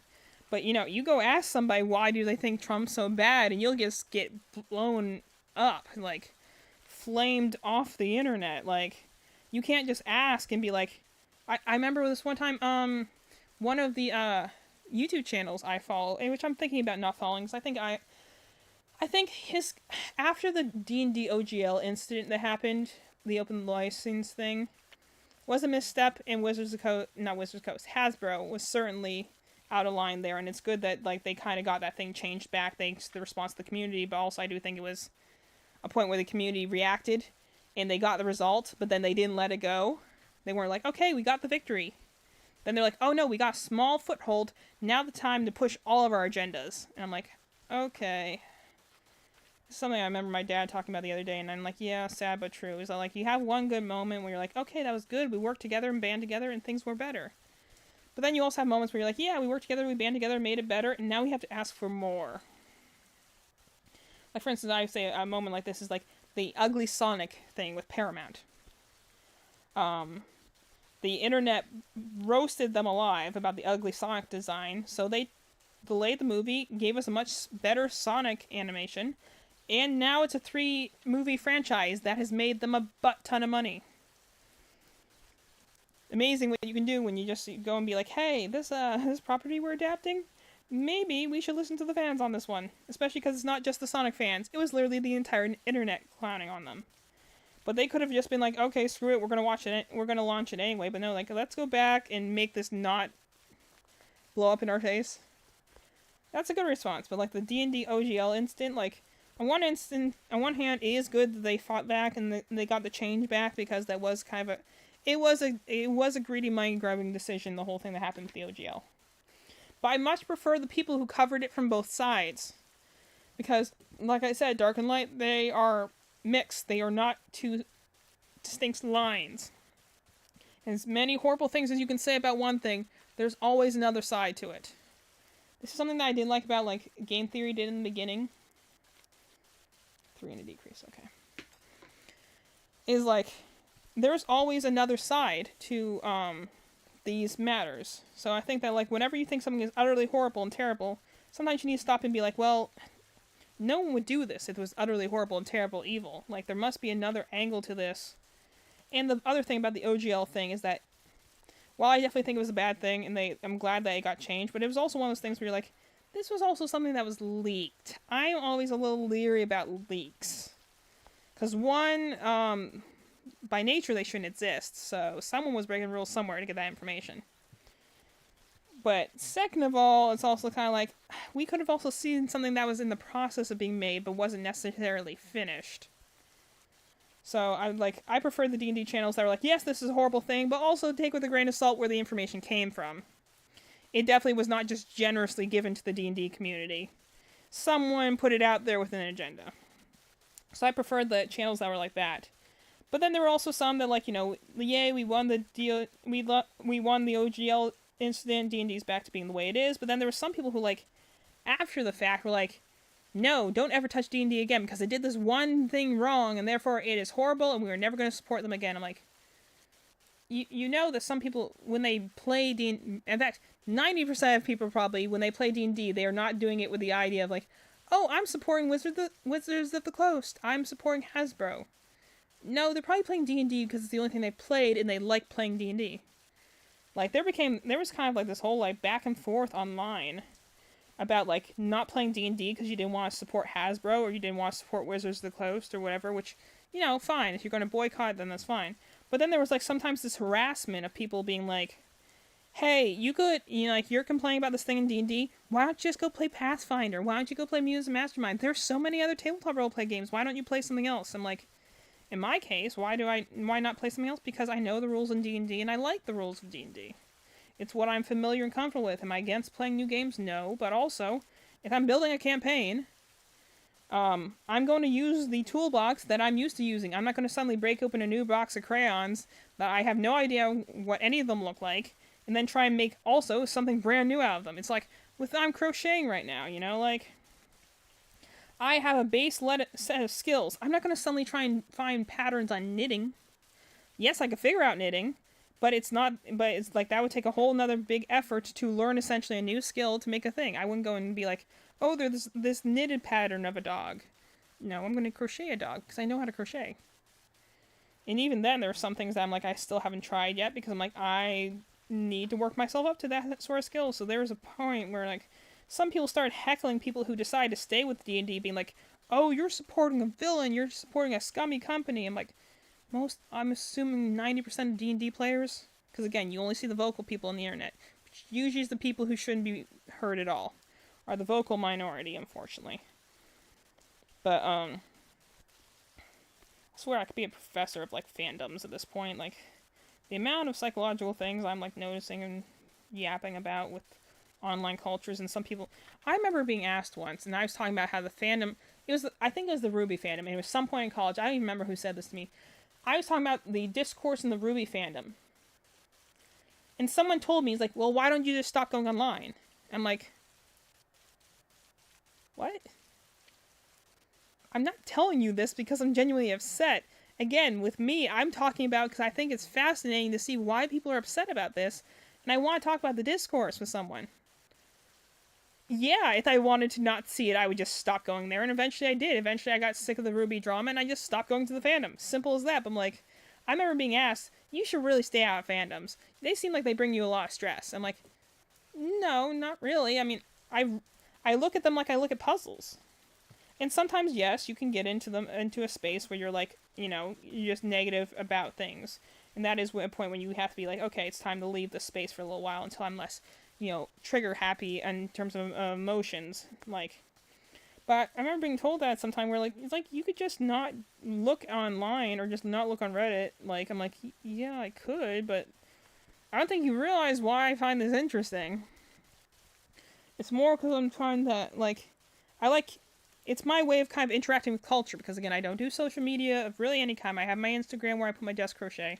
But I'm like, I don't do anything besides Instagram, and even then I'm on the very little. I have a Facebook, don't really use it. This is probably the most interaction I have with people is through my Twitch streaming. 200 decrease, alright. I'm like, yeah, I'm not doing this because I'm like, I have to. I'm doing this because this is my form of, like, trying to interact with the human race. So I'm looking at these things and trying to figure them out, because the idea is, like, maybe if I figure them out, then I can figure people out in real life. That's what it's always about, is, like, that's honestly where a lot of my anxiety stems from, and this is kind of a common thing with the particular mental things I have. It's the idea of getting so much information, of doing so much research, so you can quell your anxiety when you actually are stuck in that situation. That maybe if I research enough and I have enough information going in, then I can control some of the variables and not feel so anxious when I have to deal with it. It's honestly why I'm better as a DM than a player, is that when I'm a DM, I at least have control of most of the variables. When I'm a player, I have to kind of go out on a limb and hope that the person that's running the game, that the other players, are something that I'm going to be able to handle. That I'm not going to get stressed and anxious and, you know, either overshare, overtalk.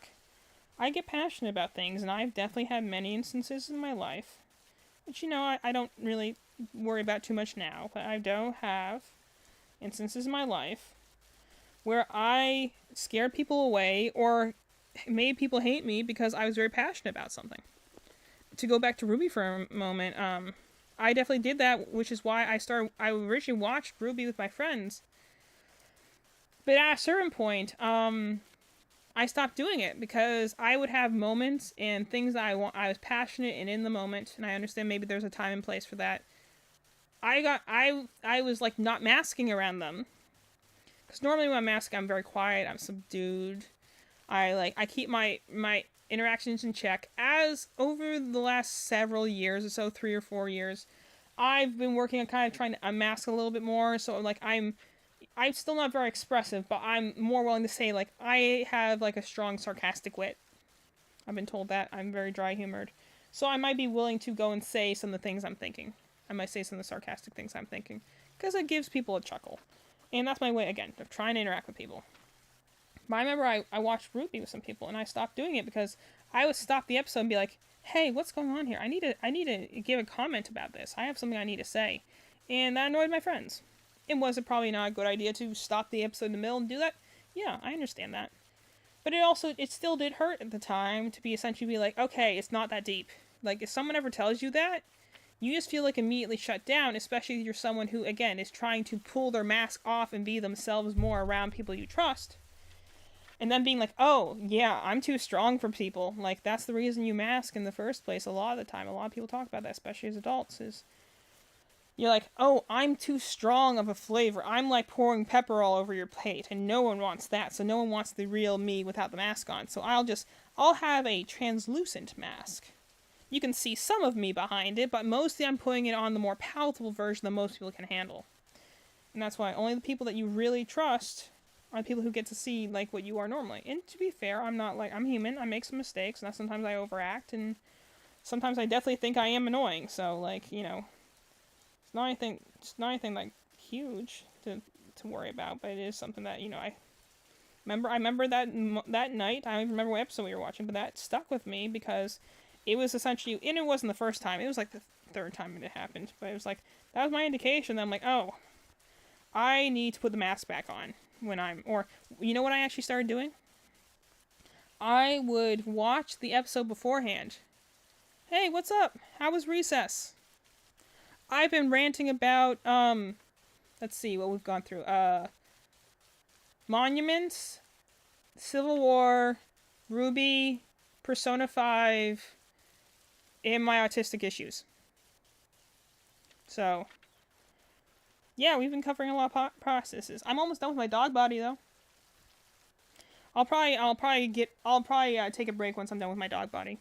But, see, when I'm talking, I just power through these things.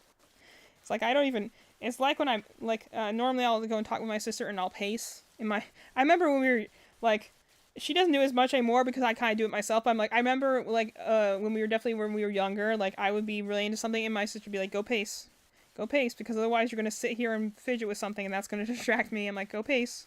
I'm like, okay. I'll take that direction. But, to go back to the thing, so because I knew my reactions were too strong and they would ruin the experience for other people, I thought. So I actually started being like, oh, we're gonna, like, originally it was a whole thing where, like, the new episode of RWBY came out, come over to my house, we'll all watch it and react together. I started watching the episode beforehand so I could think about it, react, process, and then be more muted for when my friends came over. I'm making a dog, you see his little feet? It's a dog body. He's a puppy. And I made his head earlier. But I'm making his feet. So he's got little paws. He's gonna sit like that. It's gonna be really cute. Hello, Camden, by the way. But, yeah, it's, again, do I hold this against my friends at all? No, not really, because, again, the fun thing about having these things and not knowing you have a certain, like, disorder or a certain thing, way your brain works, is that you're constantly sitting, and I think everyone does this, constantly sitting there questioning and wondering and being like, is it me? I mean, I think I talk to my friends a lot, and they definitely say things. So, sorry if it's going to get loud around the mic for a minute here. I need to pull my stuffing out. Got a grocery bag. Okay, give me a second. Before I start stuffing this, let's actually see if I have any holes in these legs. Because that's what these longer yarns, okay, there's... Namely that, so when I start pushing stuffing through, there's any areas where there's holes in the legs. There's a little bit of one there.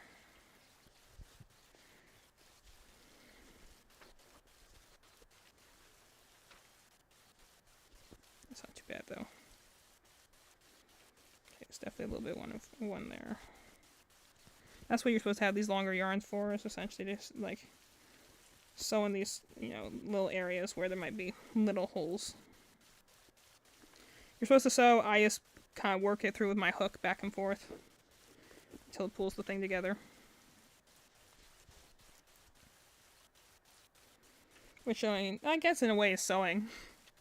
Sewing is what, you know, pulling something through with a needle. So technically I'm pulling it through with a hook, but it's pretty much the same thing. Okay, there we go. No, that's not where I want. Yeah, that's where I want. It works about the same. But I need to make sure these areas, if there's any holes, I close them first before I deal with the stuffing. Okay. So let's look. There's another one right there. So where's the string for that foot? Okay. Pull this way. And there's probably a better way to do this, but I'm also kind of like, eh.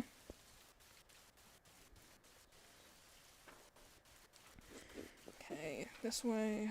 Does that close that up more or less? Yeah, that looks fine. Essentially I just have to find areas where like the stuffing might poke through. It's the biggest thing. Try and make sure that they're tight enough that you don't have any stuffing poking through.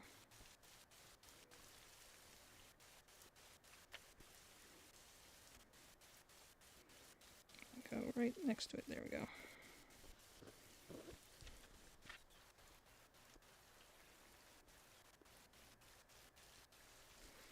Okay. A little bit of one there. This thing's gonna be so cute when it's done. Just like a big cheesecake puppy.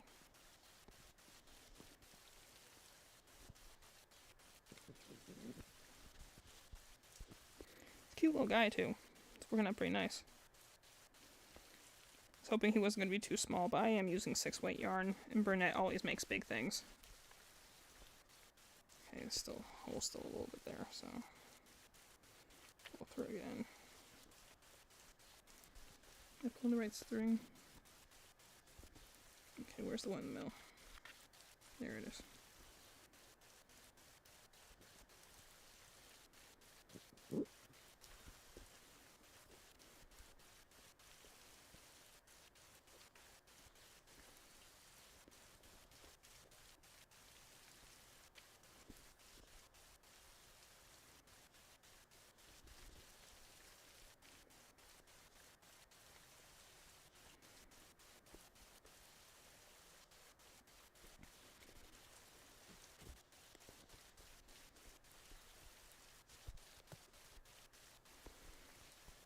I think that's every hole. Just a little bit of one right there. Then that should be ready to stuff this guy. Promise there. I'm drawing an Ivysaur. Oh, that like an ice type Ivysaur, or like a snowflake that looks like an Ivysaur. So I think both would be interesting. I have a pattern for an Ivysaur. I just haven't made it yet. Also, it looks big and complicated, so sometimes like big complicated projects are like scary. Okay.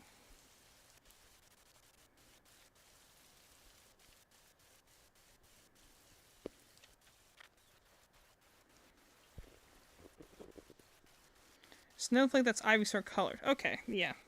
That's cool. There's a Snowflake the Craft today.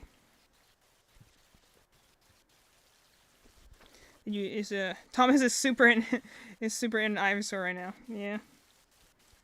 Hey, I have an Ivysaur pattern. Maybe I'll make one for him. I just haven't used it because it's, it's not the body. It's gonna be those leaves. Leaves are always the thing that can be hardest to do. Okay, where's the center one? There's so many threads in here. I'm trying to find the one I'm looking for.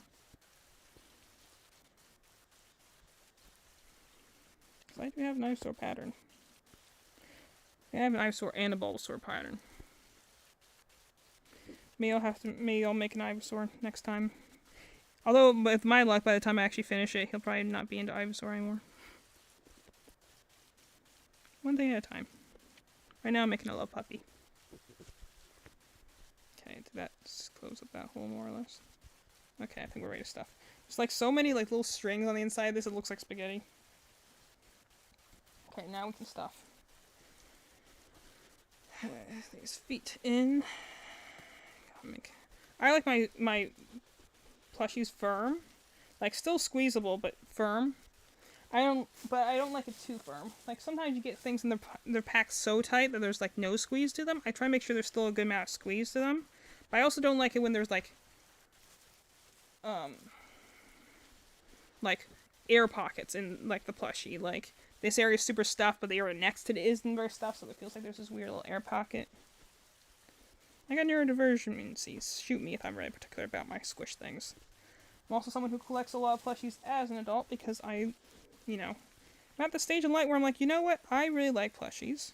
I like sensory things. And now I have a diagnosis, so I can go and say, like, yes, I like plushies. They bring me stability.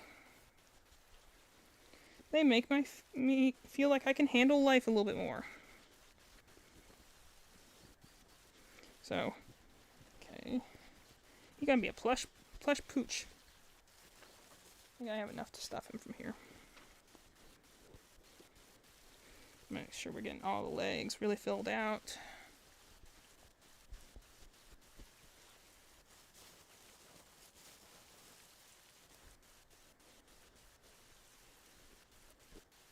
Alright. Should be good enough for now. So if you squeeze them, there's still a lot of... There we go. I'll stuff again after a few rows. I think I got like 3 more rows left of this body.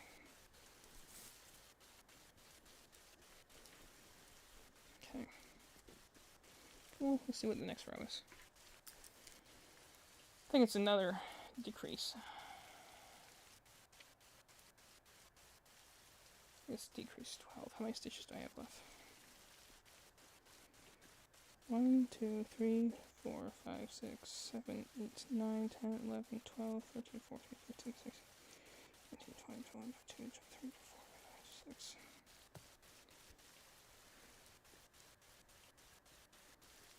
Okay, so we're on the 2 decrease, I think.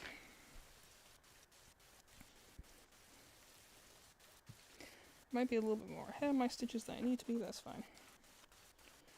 It's all good. Anyway, so my whole thing that I had is like, to get back to my original point, is that I would sometimes watch and react to things. Mind you, for when I invited my friends over to watch and react the newest episode of RWBY. I would started watching and reacting them on my own.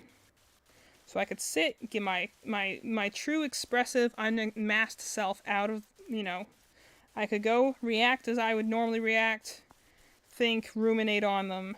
That way, when my friends came over, I could have a much more subdued, palatable reaction to the thing.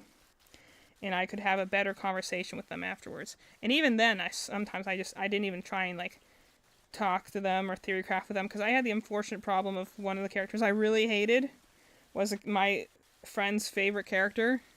And gosh, is that not the hardest situation to navigate? When you hate a character and another person loves them. To be fair, this happened to us all the time. I would go on about a character I hated, and then he'd be like, actually, I love that character. Or I'd be like, this is a character I absolutely love. And he's like, actually, I don't really care for them. And I'd be like, it's so hard to share things I love with you.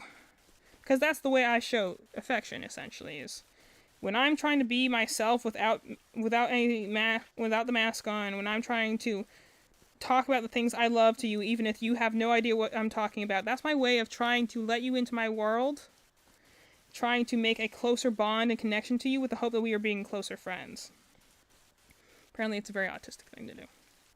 But my thing would be like, hey, you like Fire Emblem, I like Fire Emblem, let's talk about it. And then we'd be like talking about like Rain Dawn or something, and I'm like, man, Micaiah is just not a great character to me. And he's like, oh, actually, Micaiah is my favorite character. And I'm like, oh, well, let me just throw all my cue cards out, because that was literally all of my discussion points.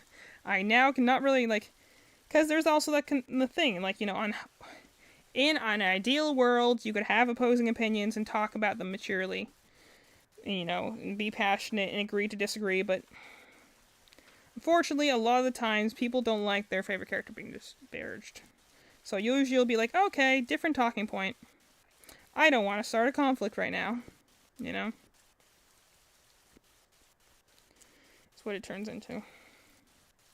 So I did that with Ruby for a while, and eventually we did just stop. And eventually I just stopped inviting people over and being like, yeah, it's okay, I'll react on my own. We'll talk about it in the chat. I'm like, originally I was doing this because I thought, you know, communal experience, being with your friends is fun. But it did eventually get to a point where I'm like, okay, I'm just watching the episode twice. And, you know, having all the social interaction really tires me out. So, maybe we just talk about it at school. You know? Same thing like that happened for the movie. I remember most distinctly the Steven Universe movie. That came out. 12, okay. That came out. I had thoughts on that movie. For a lot of reasons. I thought it was disingenuous to the show's core message. The music's good. I have to acknowledge, the music is good. I warmed up to it over time. Not in like a good way, more in like a Scarlet and Violet versus Sword and Shield. Sword and Shield on its baseline is not ever going to be a game I'm going to rank in the top 5 of Pokemon. But I came to enjoy this film. I came to enjoy that game a lot more after Scarlet and Violet came out, because I'm like, cool, now we have a new bottom, like a new rock bottom. That means that Scarlet and Violet now being the worst means that Sword and Shield has now moved up once in the rankings. Like, I wouldn't put it at the bottom. I think the bottom would probably be, like, honestly, Gen 3, Hoenn, Ruby, Sapphire, Emerald. I'm just not terribly fond of those games. They're fine, but I like the remakes way better. So, you know, I think those would probably rank lower for me. And probably, like, X and Y would rank lower for me, just because they have more issues. X and Y would definitely be above Sword and Shield, but, you know. That's how I felt about the movie, Steven Universe movie. Is that, like, I came to appreciate it more later on. Like, the music is good. The story isn't horrible. It honestly is rehashing a lot of stuff that already happened in the show, which I was not a fan of. But honestly, does it fine. And the future series did way more to screw up the characters than the movie ever did. So anything that I hated from the movie for being mischaracterized or just like a dumb plot point, I'm like, well, that doesn't seem so bad now, because at least it had a cohesive story. Future had those character issues and no cohesive story. So, you know, new rock bottom, that means the movie moves up one. But I remember watching the movie, we watched it all together because it was a huge thing. My friends and I were into Steven Universe at the time. And maybe, to be fair, me and Madeline figured this out. We have a certain way of conversing with each other that is kind of, we just kind of talk over each other. But we also kind of like pass off different plot points at the same time. And I get this can be annoying to some people. I don't realize I do it sometimes. So that was probably definitely one of those times where I was doing that night. And the only reason I felt bad about it was I was very passionate. I thought we had a great night. We had snacks. I enjoyed it. We were talking. I thought we were having a good discussion. Again, I have like a -2 filter for social cues. I can read a room. That's different. But that's just kind of empathy in a way. But like, sometimes for social cues, I don't get when people are getting frustrated unless they tell me. Which is, if that doesn't build anxiety, I don't know what will. I hear a lot of people have anxiety about that who are perfectly, like, neurotypical, and the idea of like wondering if you just offended someone will stress you out. Imagine if you do that for literally every conversation, and all you can offer is like, sorry, I'm not, my brain is not built for this.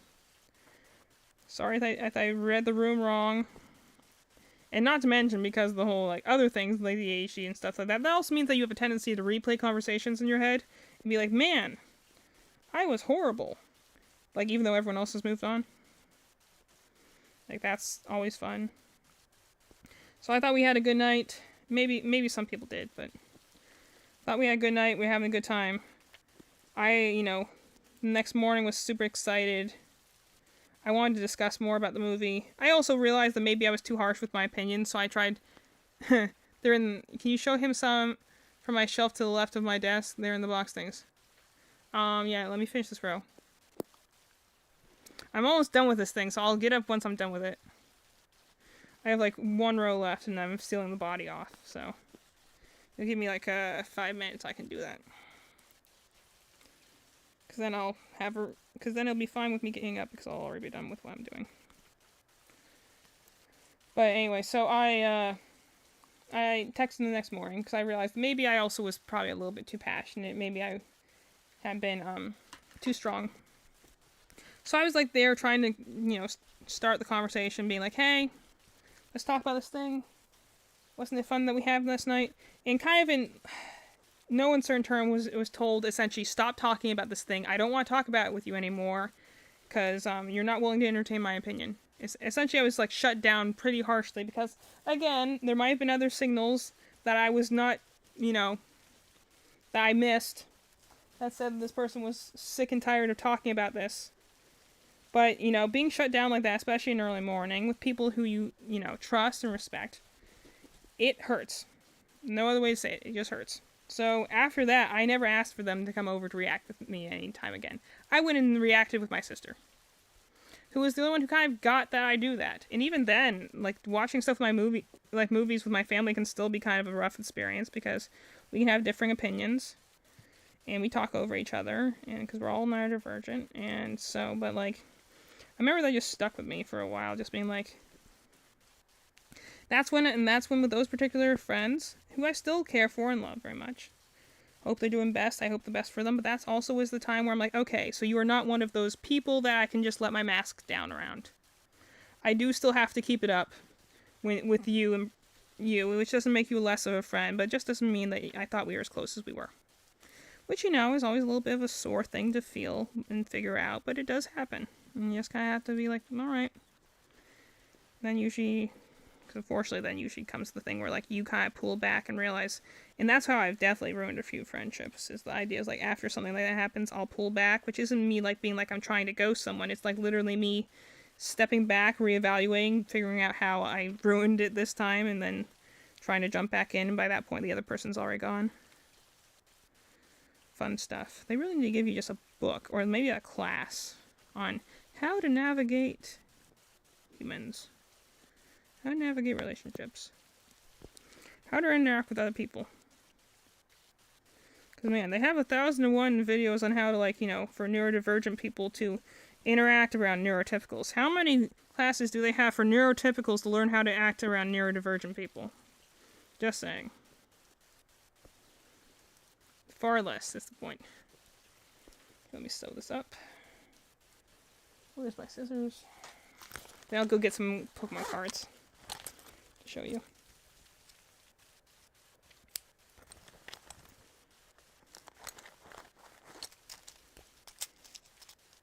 Gotta sew up my puppy body first.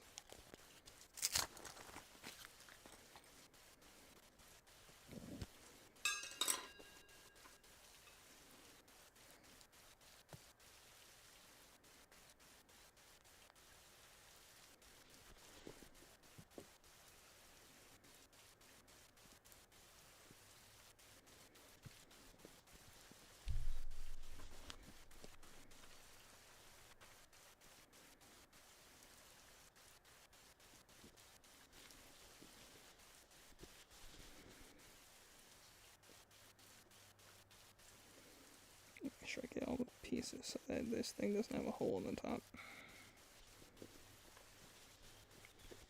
Did you have the option of putting the head on the top or the side as like a longer neck. I think I'm gonna do it on the side because I think that'll just look cuter. It also means I have to make sure I don't leave any holes in the top, just in case.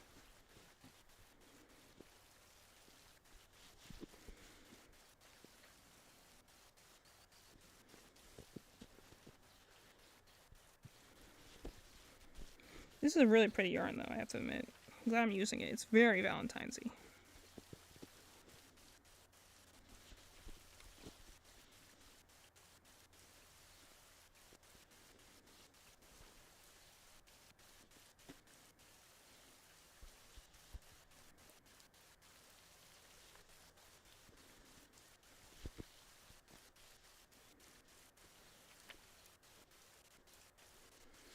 Alright.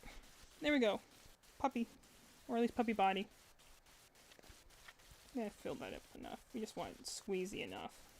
Different way of making a body than I did for my dragon, but I think still pretty good. Little. I think I might have put an extra stitch in one of these legs because some of them are a little weird, but that's fine. Okay, I gotta go get some Pokemon cards now. I did agree to get that, so let me see. Boxed shelf. To the left of my desk. Alright, let's go check that out. Give me a second. I'll leave the screen for a moment, but then I'll be back. Yeah.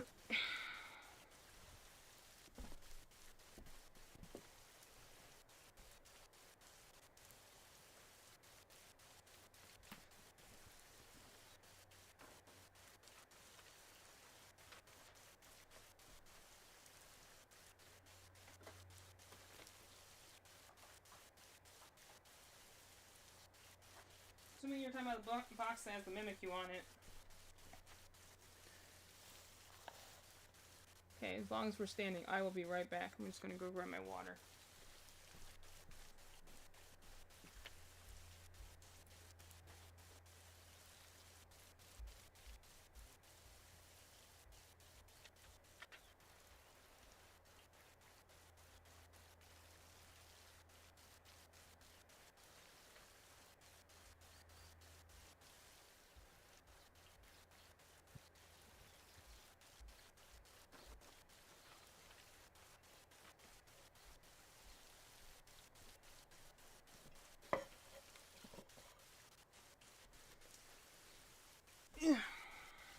Okay. I've been talking for like 2 hours straight.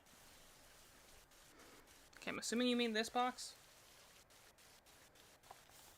I got some cards in there. I'm assuming that's the one you're...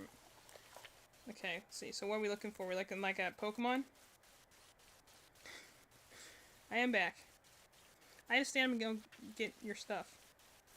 We're just looking at any Pokemon cards, or is there a particular type we're looking at? I got all your really nice ones you got from GameStop. This one's the crocheted Snorlax. I have a pattern for Snorlax. He's kind of hard to see, but I have a pattern for Snorlax. I want to make it at some point. It just takes a lot of yarn. It'd be another really huge pattern to do. Oh, that's a nice Ditto. Electros is another one that I would really like to make one of. I can't get much closer to the camera, sorry. I could get really close to the camera, but I have to stand up, which means you wouldn't be able to see me. Let me get this off my lap at the very least. Try and scoot in a little closer at least.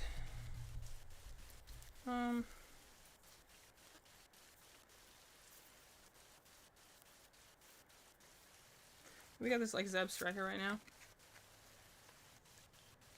which I'm only really thinking about right now because I almost got killed by a Zebstrika with Elisa. That was not fun.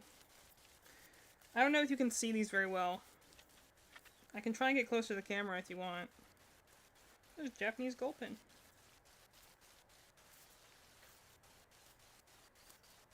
Crobat, Golbat. It's a nice Roaring Moon. I think this is the Roaring Moon that Ian had the other day.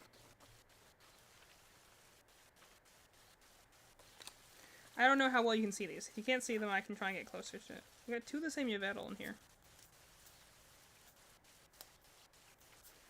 think you got multiples of some of these cards. Tuga. Slowbro. Steelix.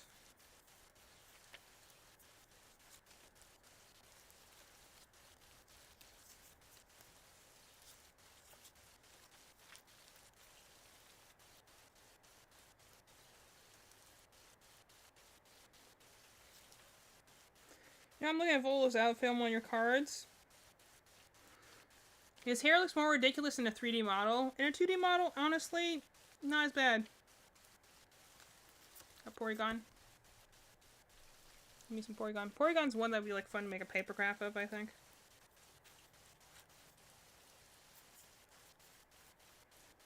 I have made a Slowpoke.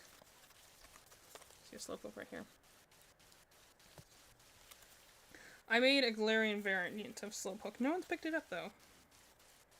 I have become, oddly enough, a very big fan of Slowpoke lately. Not sure why exactly. I think it really was the Galarian version. Like, maybe that's the other reason I'm a little bit less, harsh with, Sword and Shield.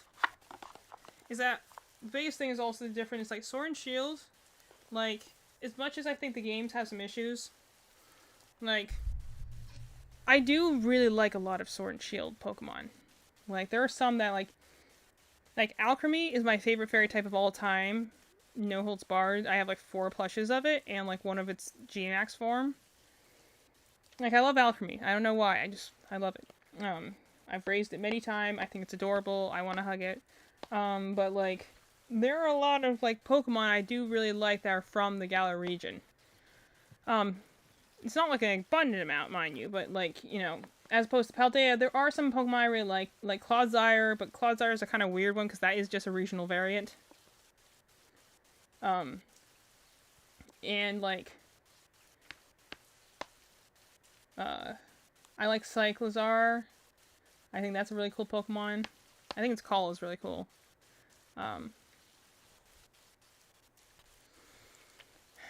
What else was there that I really liked in that region?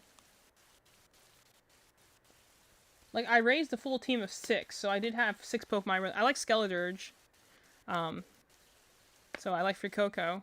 I do think the starters are really strong in that region. I think they're very well themed. I think the difference of, like, typing, of giving them all a dual type that hasn't been seen before, so now we have Grass Dark, Water Fighting, and Fire Ghost. This is the first, it's nice, because the last time we had something like that was Alola. Alola was the last one that did, really unique typings with the Water Fairy, the Fire Dark, and then Grass, Ghost. I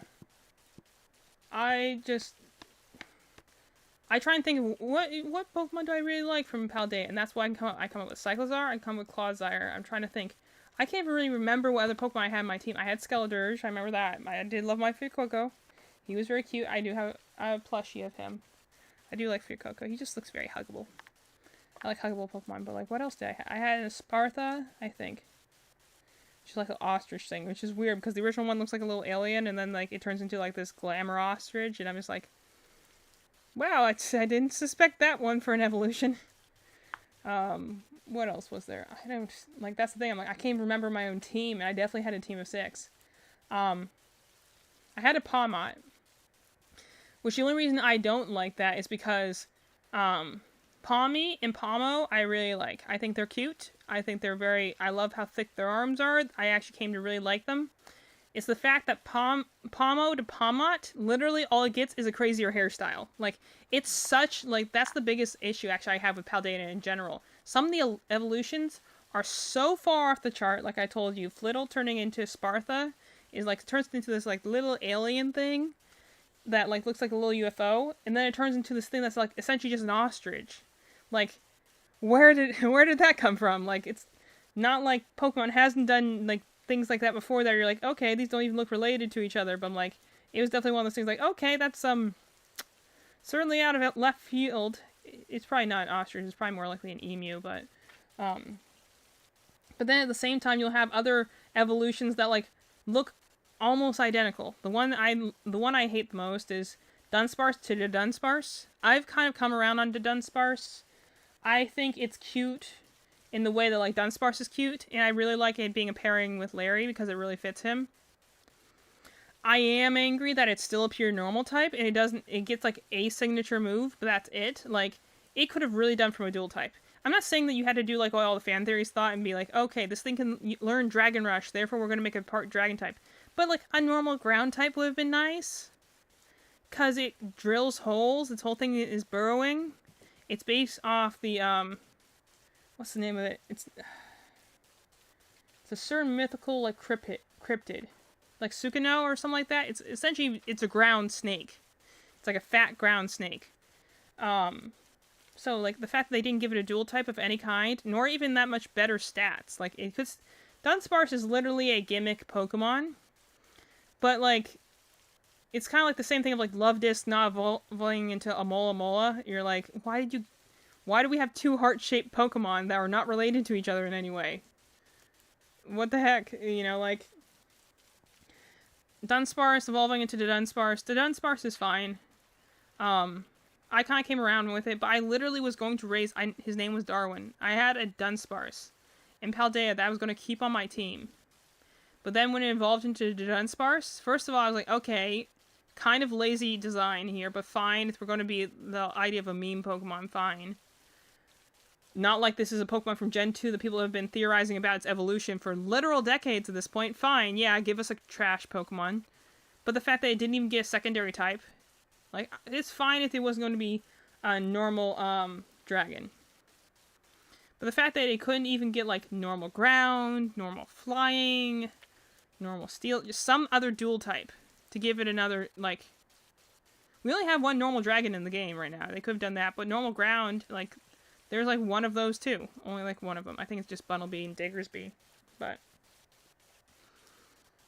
They couldn't give it a dual type. They couldn't even give it a new ability. Like, it's the most useless evolution ever. All it gives is the move Hyper Drill.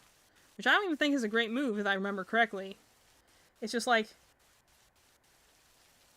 Why did you bother, then? If you're just going to make a joke of it... If you were just going to be like, haha, you people who have been theorizing about this Pokemon for so long, having greater, deeper meaning, and some people like it for the memes. But I'm like, considering how much of an insult most of Scarlet and Violet is, if the Dunsparce had appeared in Alola, I probably would have been fine. I would have been like, okay, a little disappointing, but you know what? I'm going to look at it with base, goodwill. The rest of the game clearly is trying to do something. I'll just acknowledge this is a Pokemon I don't like, because that happens. But the Dunsparce just kind of feels like the rest of Scarlet Violet. It was rushed, not thought through, and kind of insincere, you know? It's like the end of Danganronpa 3, we were like, you want a third game? We're giving you a third game, but we're going to push it in your face how much we didn't want to make this game. And you're like, at a certain point, this meta humor just feels insincere or mean. And, you spent money making this game, expecting us to buy it and hand over our money.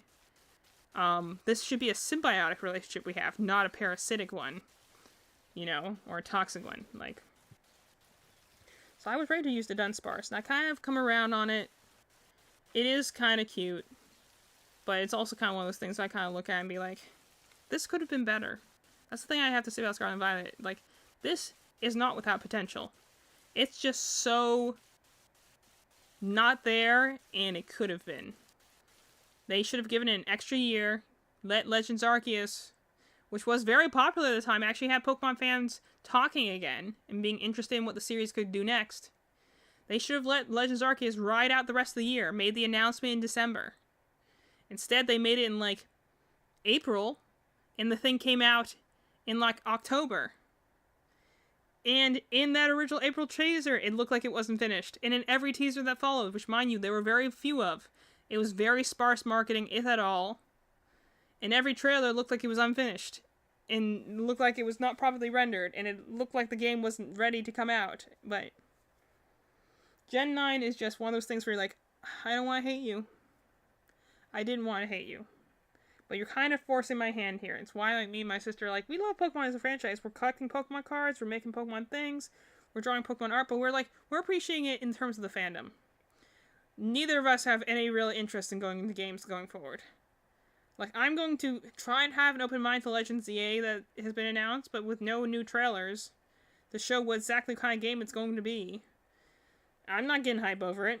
The most hype thing I can say about it is, like, it's going to have Mega Evolutions, which is nice to bring back, but it's also supposedly going to be in a singular city, as opposed to Legends Arceus, which you cover almost the majority of Sinnoh. That feels like a really big downsize. Because no matter how good it is, how impressive can one city be? That's kind of the way I feel about Mondstadt in general. It's like, this is a good city, but does it hold the weight for the entire region when the rest of the region doesn't have a lot going on? At least not initially. And then, gosh, what else did I have on my team? I had in Sparta. Gosh. I had Skeledirge. I had Clodsire. That's 3. I had my Cyclizar. Cyclizar replaced my Dunsparce because I was so frustrated about Dunsparce. I just wanted it out of my team, and so I was trying to find a 6th party slot. I found a flying type Cyclizar. I'm like, okay, fair enough. I named him Wyvern. Okay, what else I had? 2 other Pokemon. I had to have had 2 other Pokemon. I had my Pawmot. I mentioned Pawmot, which, again, I like Pawmo, and I like Pawmi. I like the fact that it was an electric fighting type. It's like a little, like, chinchilla. I don't know. It was one of those little fat rodent things. And I thought it was cute. I like that it goes from 4 legs to 2 legs because it learns how to fight. But then, Pawmo to Pawmot, all they did was give it a wilder hairstyle. I'm like, how can on one hand you have things like Flittle to Sparta that look so vastly different, they don't look like they're even related to each other. Yet you also have things like Pawmo and Pawmot that literally looks like one has bedhead and is slightly larger. Not to mention the way you evolve it is kind of stupid. Like, I had to deal with that for a while. There's the brother cameo, knock it off the bingo charts. But, like, I had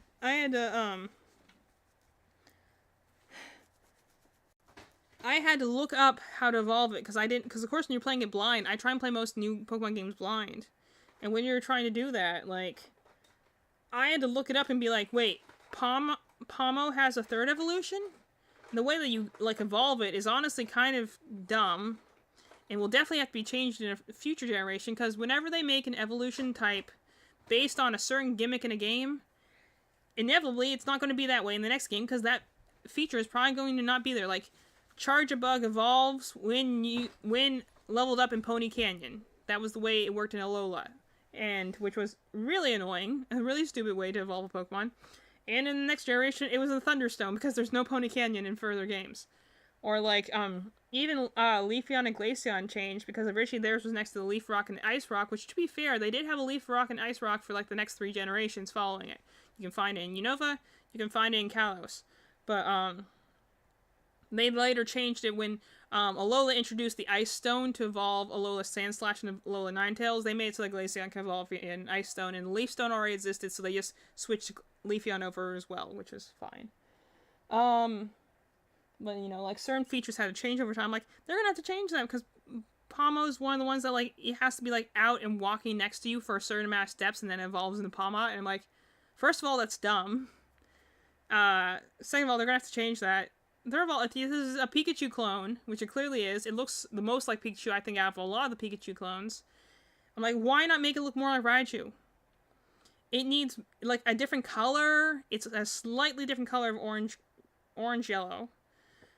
Again, it just has the bed head, and it gets a little taller. I'm like, Pikachu to Raichu, you know, Pichu to Pikachu is not a huge change, but it is distinctive enough that you can tell them apart at a glance. Pikachu to Raichu is an even bigger change. It has a different tail. But, like, I had a Pawmot. I think her name was either Mimi or Mia. I really loved her. She was great. She was definitely one of, like, the key members of my team. But I hated Pawmot on, like, a foundational level, because I'm like, this is the laziest 3rd evolution ever. And people say that every generation. I think it's only lazy when there's, like, you have to look under a microscope in order to tell the Pokemon apart.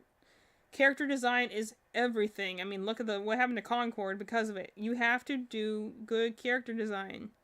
Pawmot looks the same as Pawmo from a distance. And you know what's an issue in Scarlet and Violet? They thankfully did bring back the size scaling.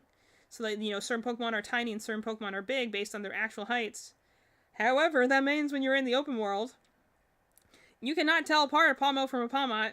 You can hardly, you know, like, because they look almost the same. The graphics aren't the greatest in that game anyway. But like, I did have Pawmot. Who's my last member? Let's see. I had a Pawmot, Skeledirge, Spartha, Cyclozar, Clodsire. Who was my sixth one? Who else did I have?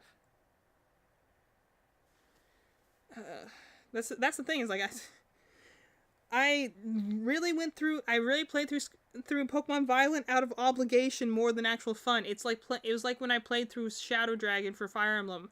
I wasn't enjoying it. I was doing it almost as like a proof that I could. For the experience, so I could argue about it later. This is why I play some like game experiences. This is actually what's kind of pushing me through Genshin Impact right now. At least in the early parts. Is so that I can therefore argue my point with more like authority. And I know what I'm talking about, then I therefore have more authority when I argue about how much it sucks. What was my sixth team member? I had a ground. I do like Clodsire. Mine have water absorb, so like ground poison, but also immune to water was nice. I fire, ghost, normal dragon, electric fighting. I had to have had a water type of some sort, didn't I? I tried to train a Palafin because I thought it was cute until I looked up how you evolve it, and I'm like, nope. And that thing got swiped off my team so fast. Because you have to like put in like 3 other people's worlds. And 1, I didn't have a Nintendo Online account, but 2, I also didn't have 3 different friends. I was like, well, like trading is one thing. Trading you can do for free. Going in someone else's world, you need the Nintendo Online account for, and I didn't have that, so I'm like, nope. This Pokemon essentially has a $30 paywall. I'm not evolving it. Which unfortunately is the way a lot of stuff worked in Scarlet and Violet. Like, people had an issue with the DLC in Sword and Shield, but at least they felt like cohesive additions to the world. The DLC for Scarlet and Violet don't feel that way. They are improvements. They are definitely better than the base game, but you shouldn't have to pay an extra $60 to get what you should have gotten already. When you already shelled out $60 for this unfinished, unpolished game, why would I want to give you another $30 for a hopefully good experience? Especially because a lot of the stuff that was introduced in those areas is downright broken. But what was my last team member?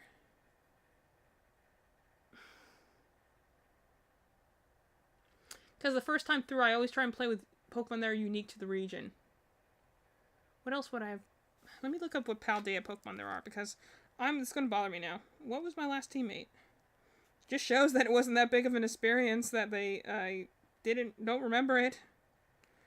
Okay, Paldea Pokemon.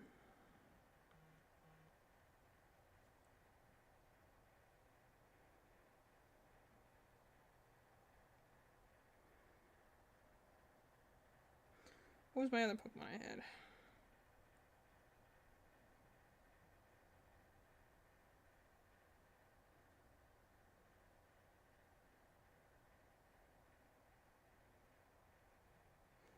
I just want only the Paldea Pokemon.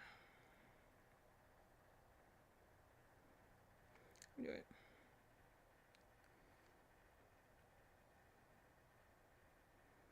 Okay, I did have Fidough for a while, because I love a cute fairy type. I did have it for a while, but I just wasn't very impressed with Dachshund. It wasn't that strong. It stayed a pure type. I used it for a little bit, but then I phased it out because it wasn't really doing much for my team. I think Fidough is adorable though, but Dachshund was just one that I'm like, it's kind of like Yamper to Bolthound. Like, I like Yamper, I just don't care for Bolthound much. It's not very interesting to me. I actually had the version where I could have gotten Ceruledge, but considering I already had a Ghost Fire type with Skeledirge, I would have trained that one, but I didn't. Bellibolt angers me on many levels. Who's that? I continued training a Tinkaton, but I ultimately did not. Glimmora, that's what it was. That was my last Pokemon. Again, that was another Pokemon that I did not intend to use. I caught a Glimmet at one of those, like, Terra raids, and I literally held on to it because of its toxic debris ability I thought was cool. So I decided to hold on to it until it evolved, and also it had some really good moves because I got it from a Terra raid, and it had a grass Terra type, so that was useful for my team. And then we evolved into Glamora. I'm like, actually, this is a pretty cool Pokemon. So her name was Magnolia. I remember that now. But I had Glamora. I thought she was pretty cool. I think it is a cool Pokemon. The idea of a Pokemon that is a rock type but imitates a flower. I think that's pretty cool. So that's right. I did have Glamora, who is a good Pokemon. It's so weird that it's not that it's the ace of the champion Gita. Gosh, what a weird name. The naming in Paldea, it confuses me. I'm like, if this is ideally supposed to be Spain, shouldn't we have some Spanish sounding names? Like, not Spanish in the Mexican kind, like Spanish like truly in Spain. You know, like, shouldn't we have some like comparisons to that, or at the very least some names that have deeper meanings? Like, again, names are important in Pokemon, especially like usually they allude to their element or to like some theme of the region. Like, even something like Elisa, like electric type. Makes enough sense, you know? Berg is bug. It's not hard to, figure these things out. But, like, not to mention their outfits really tell you who they are. The only ones I say, like, aren't really that great are, like, Lenora, but she didn't stay. She was, like, removed in the next game anyway, but, like, she's a normal type leader. But normal type's also kind of a weird one where, how do you show normal type? The names in Paldea just are weird.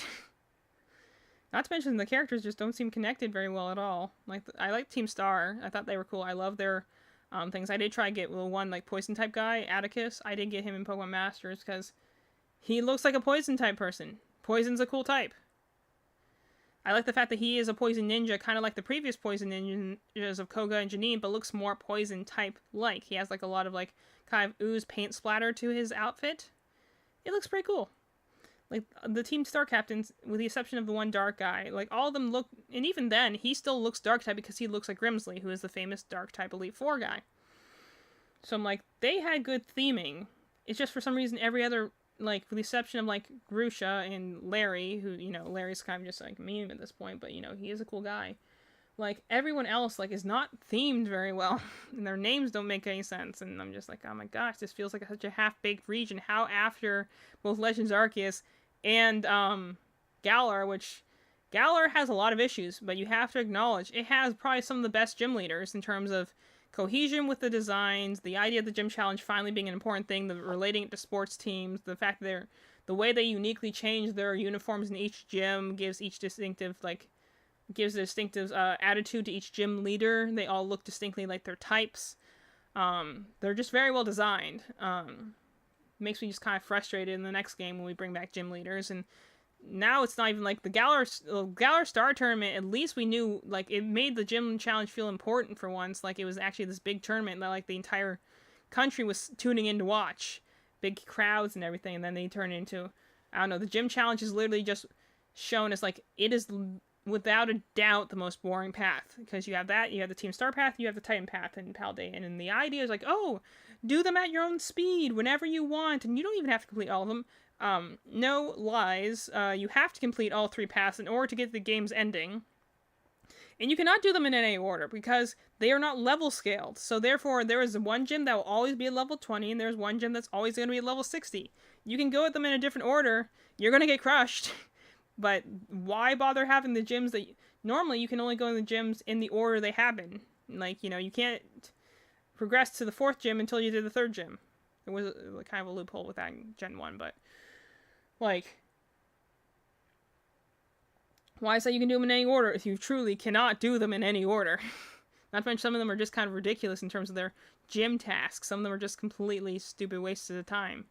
Or just janky because they never figured out the physics engine in that game. But I'm like, how did the gym challenge has been on shaky legs since like Gen 6, pretty much. And Gen 8 kind of went and I think made the gym challenge probably the best it's been going forward, because it finally felt like it was important to the game's storyline and lore. Then Gen 9 is just like, wow, not only is this boring and uninteresting and has nothing to do with the world, we now made it so that it's broken. Because of the whole, do it in any order, but not really. And the other two paths are just way more interesting. Like, because that's the thing, is that, like, the other ones with Arven and Penny, who are far interesting, more interesting rival characters than Nimona, who really, I think if she had voice acting wouldn't be so bad, but she is so extremely flat. All she cares about is fighting. To the point where they actually make a joke about it at her expense, how she's kind of an idiot when it's anything that isn't fighting, and you're like, really? This is someone who's, and by the way, there's no champion now, there's champion class trainers, but there's no champion. That's why Geeta technically isn't a champion, she's a chairwoman. She's more like Roses and Galar than she is a champion. Like, how did you make even the idea of the Elite Four and the champion not matter anymore? Like, gosh, I could go on for hours about how much Paldea frustrates me, because it's almost like it just craps on literally anything good the Pokemon Company still had going for it in its mainline games. And it's like, wow, not only did this not reinvent and change things, you actually made it worse. That's why I'm not buying the next Pokemon mainline game. I literally bought Sword and Shield, even though I wasn't very excited for it, because it came in a dual pack and I got something special out of it. Like, if it came in a dual pack for a reduced price and gave me, like, a keychain, I would buy it, because that's the way I would get it for myself and my sister. And Pokemon games never go down in price. So it's the reason I still don't own Scarlet, even though I will one day just to complete my collection, because it's still $60. I'm going to pay $30 for that game at most, if I ever do. Because the game is crap. But I will to complete my collection. But, like, I would have, like, I was willing to buy games I'm not even that excited for. I did the same thing with BDSP, which I think are good games on, like, a most, like, game-like level. Like, they're good and functional games. They are not good remakes, because they're too faithful to the point that they don't change things that need to be changed, and it should have been based off of Platinum. That's the game. People don't really like Diamond and Pearl. Diamond and Pearl are honestly kind of unbalanced and not really that fun. Because I've played through Pearl 5 times and Diamond 3 times, and I can definitely say, like, you still really start to see the gaps and the issues in those two games. Platinum, though, was a really good game and a very good third generation one. Unfortunately, the last one we had, but, like, of a third enhanced edition. But, like, that's the one they should have done the remake off of. Or found a way that, like Oraz did, to combine the two generations together and make them better. But, like, man, BDSP was not, they weren't the best. I enjoyed them for what they were, but they were not the best. And even then, I bought the two of them because I got a keychain out of it, and I got a reduced price. Like, I would have bought Scarlet and Violet in the dual pack. But, like, going forward, whatever mainline game Pokemon throws out next, I will not be buying unless I'm 100% certain it is something I want. And that's going to be a high bar to rise, because Scarlet and Violet literally just demolished any trust I had left in the brand. And by the way, I've been a Pokemon apologist for years. Like, I defended Sword and Shield, I defended the BSP remakes, I defended Alola, even though I don't think Alola needs defending, because I actually think they're great games. And I actually was a huge fan of Ultra Sun and Moon, which a lot of people gave a lot of crap for. But, like, I've been a Pokemon apologist for years, and I've definitely been able to find the good in every game. And even Scarlet and Violet, I can acknowledge there are good things in it. But the biggest issue is just, like, it feels so insincere. And it feels so half-baked. Like, in the fact that it went and stole the thunder that was from Legends Arceus, which was a genuinely good step in a new direction that people were excited about. And then, instead of giving, like, people were expecting from that direct to get Legends Arceus DLC, and the fact that we all of a sudden have Gen 9... was largely met with confusion. Because people were like, okay, your new Sinnoh games literally came out 2 months ago. Don't you want to ride out that success for a little longer? No, and they want people saving up money for Scarlet and Violet, which ends up not even being a good game. In fact, the other open world-ish game... oh, my thing turned off. Oops. The other open world-ish game of... okay, there we go. The other open world-ish game they had of Legends Arceus was far better. Like, the ride Pokemon worked better, the region felt better, and it had level scaling, was the biggest thing. It actually had, the things you would expect if you're going to make an open world Pokemon game. Okay, yeah, I'm off thing because I'm putting something away, but I'll be in camera in a minute.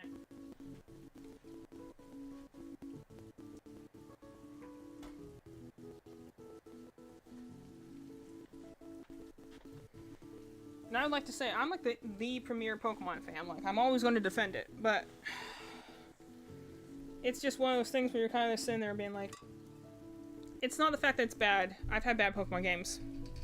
But the fact that it was bad in a way that felt insincere. Like, I've done it before, but like, a lot of the games that even have issues, I can go and be like, I think they were trying to make some good here. Or I can find the good things in it. Or sometimes even just running in Nuzlocke runs, I'll be like, okay, I can find where there's good stuff in this game. But, oh hey, what's up? I just noticed that you jumped into the chat, got some new people in the chat. Welcome. I'm just ranting about Pokemon at the moment. I was going to sign off, but then I just got into this kind of rant about Paldea, and I'm just like, man, that game... Fahad? Okay. It's okay, we have someone in here whose username is CrapDZ, so I just called him DZ. Because sometimes I'm just like... I feel like that, like, you know, taking it out of context would sound bad.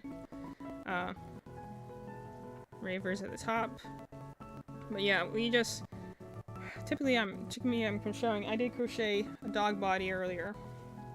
Got a dog body, I finished that up. And like I was showing earlier, I had made my Mochi Bunny.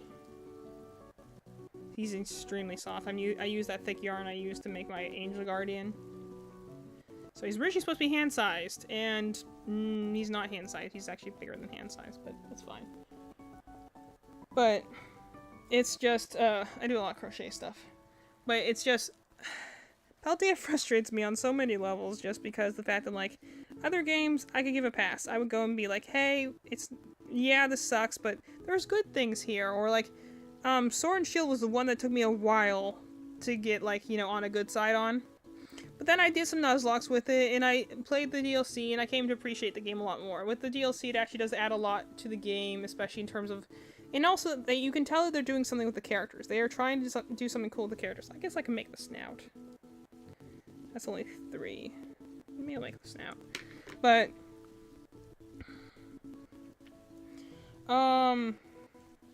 we do have a Discord. I can't get to it right now. Right, at least I could try, but...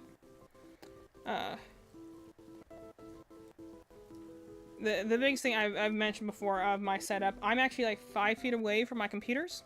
That's why if I ever have to change something on the microphone, someone has to tell me and then I have to go off screen to go fix it. Because I'm just very far away from it. I could try and do it on my phone. I'm not great with Discord on my phone, admittedly.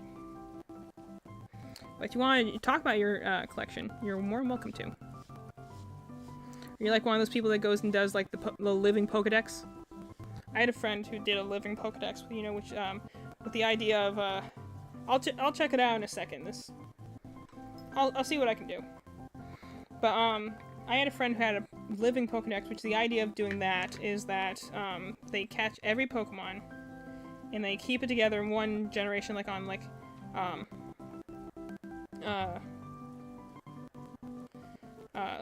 on Pokemon Home or something like that.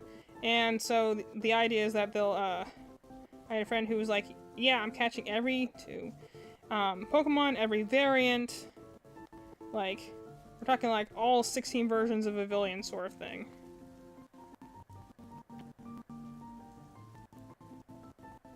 You're in Greece for your wedding? 1, 2, 3, 4, 5, 6. That's cool. Never been to Greece. 1, 2, 3, 4, 5, 6. I'm assuming to have temperate weather. I don't travel much. I'm at least since COVID and my like my social anxiety just kicked me in the stomach. So I don't travel as much. I'm getting much more anxious about flying and stuff like that. But we have been briefly to we went to Scotland last year and the UK for a little bit. The year before that we went to a different area in the UK. It was fun. I actually made a couple of crochet things while I was there. 4, 3, okay. That's cool. Is the weather there nice? And also, congratulations for the wedding part. I forget sometimes to say the natural things that humans say. But imagine it'd be sunny there this time of year. I don't know. All the pictures I ever see of it are kind of like, you know, rustic landscapes and stuff like that. The stuff you see in Luca. Anyone who's seen that movie. Let me finish this thing. I'll go see if I can find our Discord. I don't know how to share the link with my phone. I know how to share it on computer. I don't know how to share it on my phone. But we have a Discord chat that's for our channel, Cozy Gamers. So there's other people that I'd love for you to guess, actually. That's the funnier thing for me, because most people don't guess correctly, and I always love to see what people can guess. Man, if I had my sister here, that would mean because she looks older than me. So it's always interesting to see what people will guess. But 24. Okay, yeah, that's fair. I get that a lot. You're close. I am 29, actually.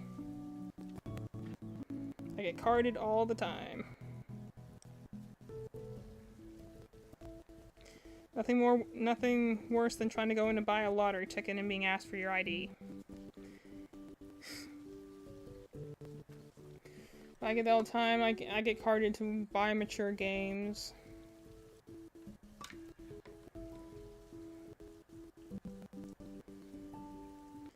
It's fun. Where did my stitch marker go?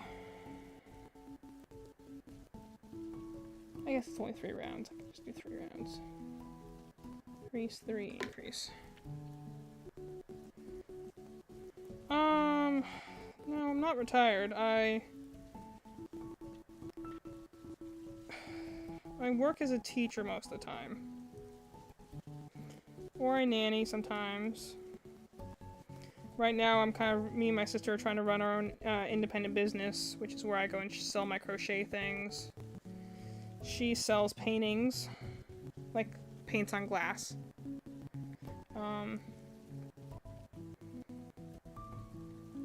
No, when I had to get my driver's license, I had to convince them of my age. Like, most of the time you go up and they'll be like, okay, yeah. I had to go and be like, no, trust me, I am 18. They're like, you sure? You look 15. I'm like, nope. I am old enough to just get the license. Isn't it funny that after 18 they just kind of give it to you? Not like it's important to know how to drive because you could hit someone. But no, I get carded on everything. Again, the biggest one was last time I went to go buy like a Danganronpa game. It was for my sister, mind you, but it is technically speaking an Emery game. So I tried to buy it, and they're like, do you have your ID? And I'm like, oh, nope, I do not. Let me go get my mom to buy this game. At the time, I think I was 28. I'm like, nice, let me go get my mom so I can purchase a video game. So I also have a tendency to forget, my license. I forget a lot of things. That's the ADHD. I'm trying to take something to help with that. Not sure this, but the idea is that my sister's for a long time has wanted to start her own business. So she was selling earrings for a while, and then she started doing glass paintings. So she paints images on glass. It's actually really cool. And then I got into crochet. I think what is it now? I've been doing this for 8 months or so. 4. And I started selling them because people like them. And the biggest thing is I do like fandom themed things. So my biggest thing that people like I sell are like I have like my Freddies. So I do little plushies that are based off the Freddy Fazbear characters. A lot of people love those. And, you know, that's what we're doing right now. We're trying to set up a business. It's not easy, especially not when neither of us really have the time to, like, do all the marketing stuff. Like, again, we're both preschool teachers. So, you know, this was my first day this week where I didn't have to go in. Typically, I work as a floater or a sub.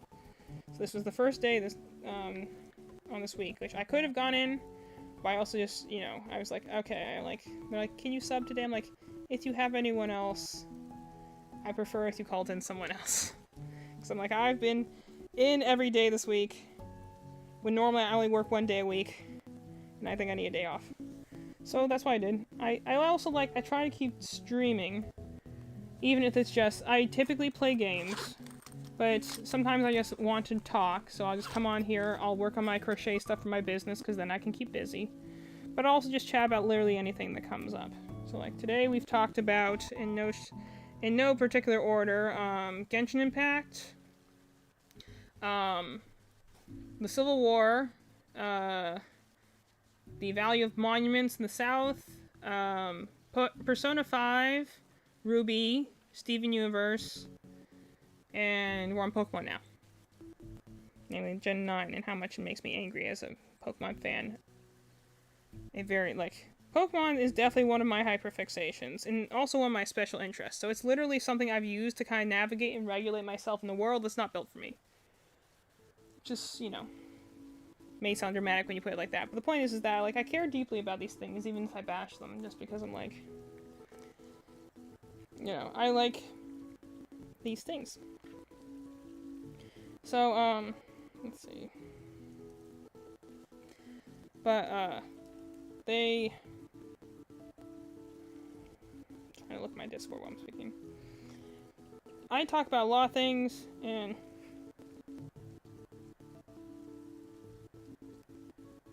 I'm putting a message in my Discord.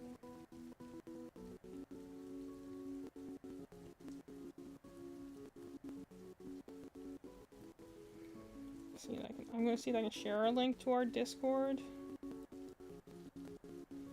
Question is if I can get into the chat. The biggest issue I have is trying to put it in the Twitch chat, so.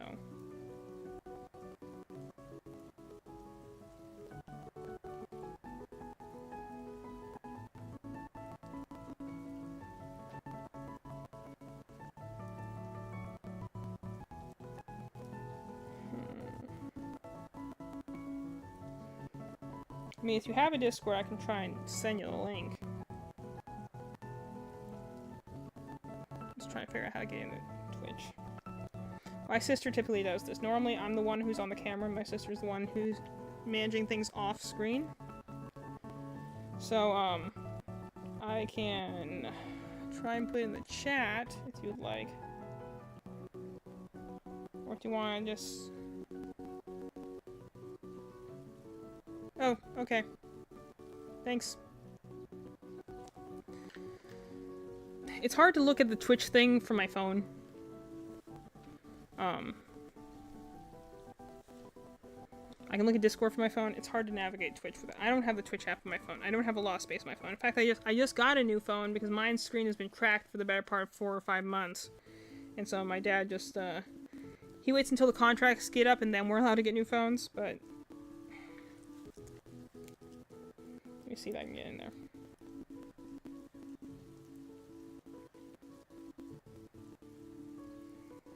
Let's see, 6 and an increase, alright. But I need to get a new phone. I have one now. I just need to actually,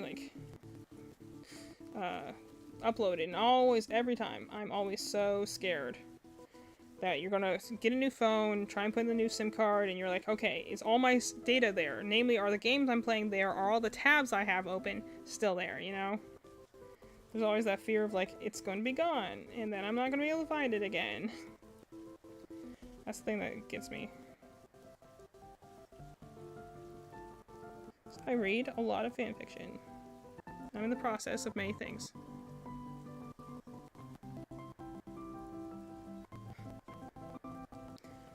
Yeah, put the, we got a channel for, fandom stuff. So feel free to share your Pokemon collection, can go in the fandom stuff thing, and I think there's one for announcements on another. Yeah. There's a fandom fun one, which is probably the best place to put, Pokemon stuff. And I guess wherever else.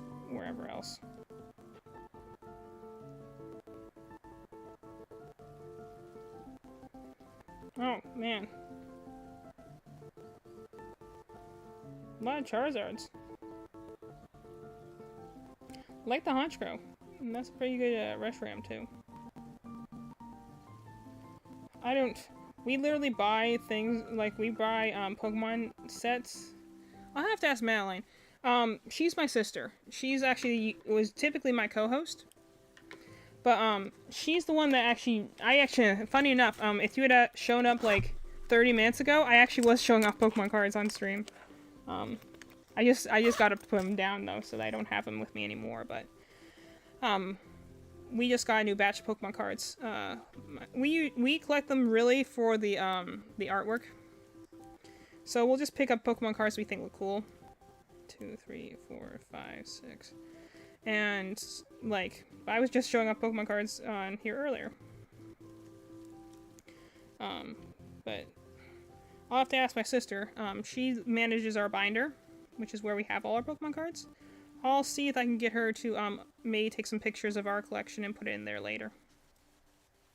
She's working right now, as I mentioned before, but I can ask her later.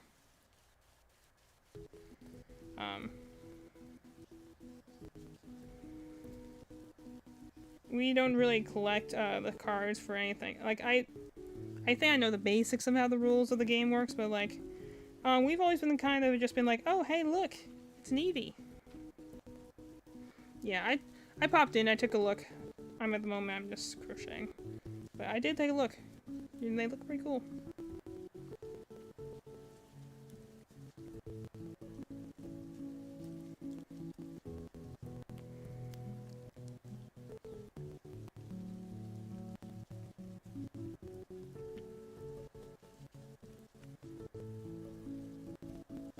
Let me finish this row. Also, I need to... Probably won't be on for too terribly much longer. I do need to eat, but since I've been going since 8 this morning. 8 or 9. That is a cool cake.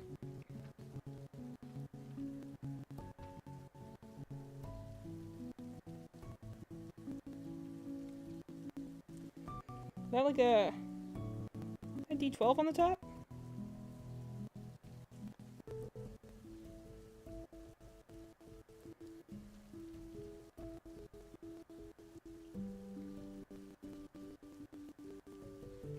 Cool.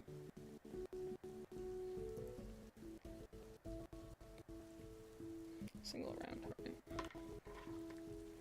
Yeah, I will in a second. Let me finish this next row and then I'll probably go eat.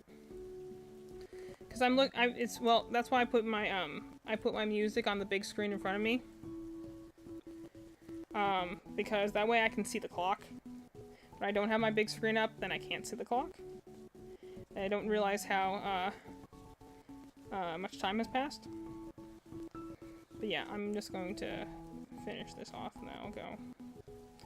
I'm keeping an eye on it. I know it's noon, and that means that it's almost time to eat, but... This is also my time to go and just kind of, like, have my, like, information, dump. You're welcome to chat wherever you want to, dude.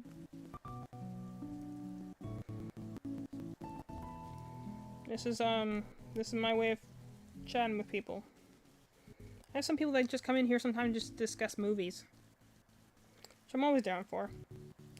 I can talk for many hours at a time. At least when it's fandom-based stuff. Real life stuff, not as great on. I'm not great at hearing cues and whatnot, but... You're welcome to come and chat around. This is probably where I'm going to be most active at the very least. Everything else, I'm lately just so busy I don't answer a lot of messages. But if you'd like to bring up any particular topics of discussion, you're welcome to, at least for the next probably 10 minutes or so while I finish this thing up. Then I will have to go eat.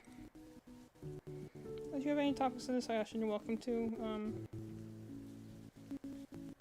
put them in the chat.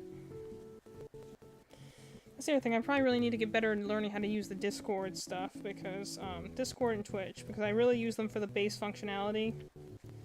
And I know if I just put in a little more research, I could probably figure out. Okay, I might be here by the end. If not, you know, glad you're able to stop by.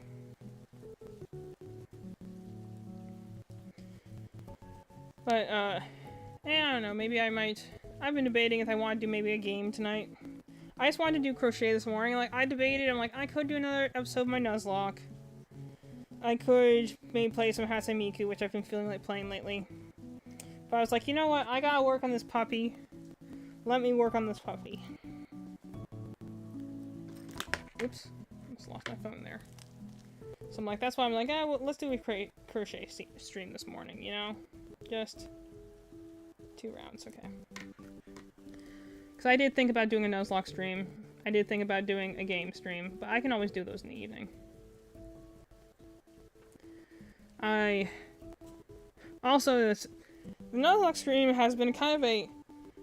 for those that may have not be as well informed, I've been doing a Pokemon Black Nuzlocke, which is the challenge where, like, you know, if your Pokemon faints, it dies. You try and get through the game with those rules. Sometimes there's extra clauses and stuff, but I've been playing a Pokemon Black Nuzlocke. Famously hard region to do, just because of the limited Pokedex. And some of the early bosses are just killer.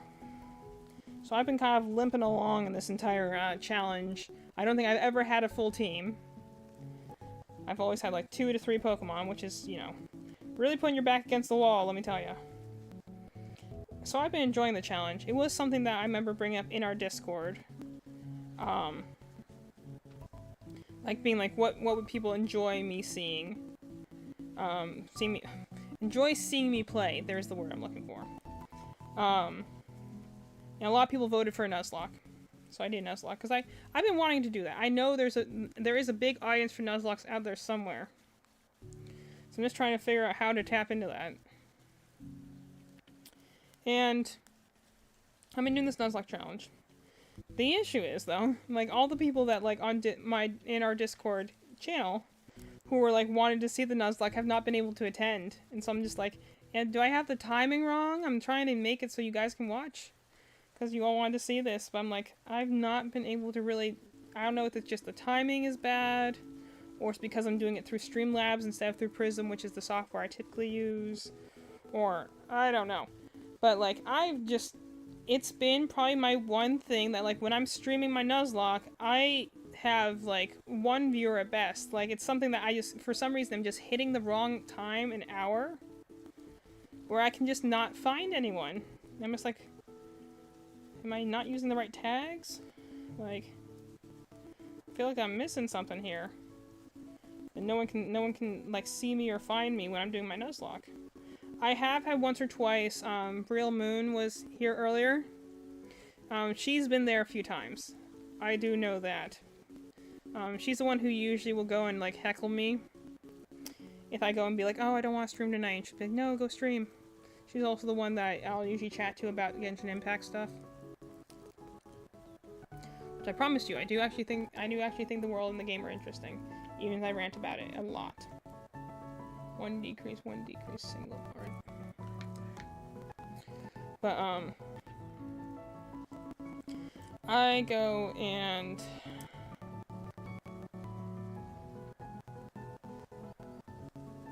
I'm playing this thing, and so I'm just... Be fair, like, I'm pretty monotone a lot of the times. I get, like, a little louder when I'm excited, but I'm pretty monotone most of the time.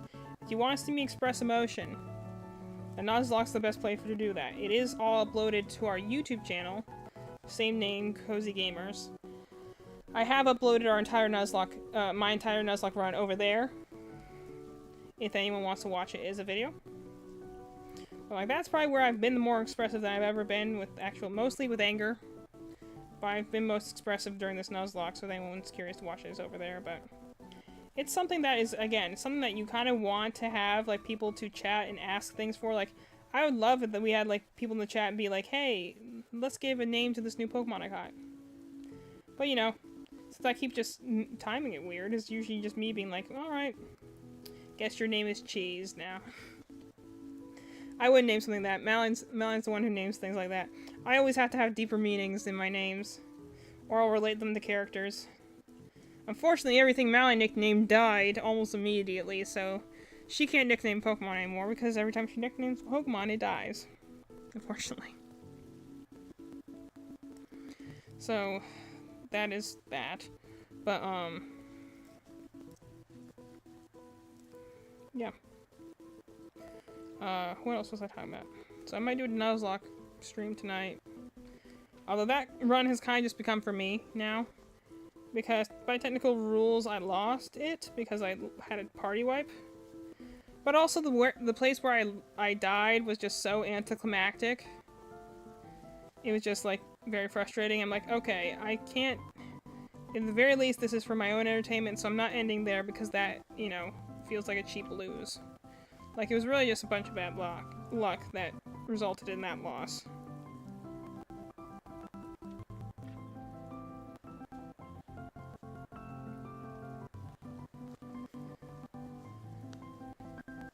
But I do need to play that a little bit more. And there's other ones like, you know, I started Paper Mario playthrough. I really should finish that at some point. Sometimes I just feel like playing Hatsune Miku for a little while, because sometimes I just need a little rhythm gaming. The other day, literally because I wanted to play a game, but I didn't have time to play regular games, I literally just came on, did my dailies for Star Rail and Genshin Impact, and that was that. That's all I did. I didn't even really talk that much because I was just so tired from work and everything.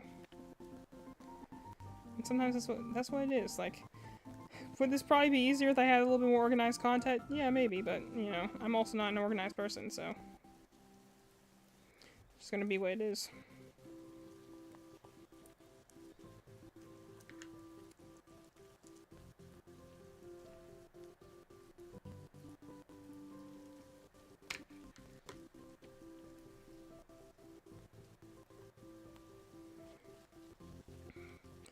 One, 2, 3, 4, 5, 6. I did one too many rows. 1, 2, 3, 4, 5, 6, 7, 8. Okay, so I'm supposed to do a single now.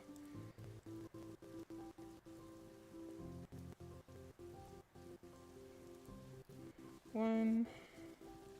That's why sometimes I have to stop talking to count my stitches. 2, 3. Especially when I'm making things like ears that should ideally be symmetrical. 4, 5, 6, 7, 8. Alright.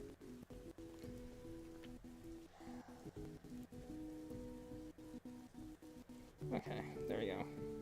Ear.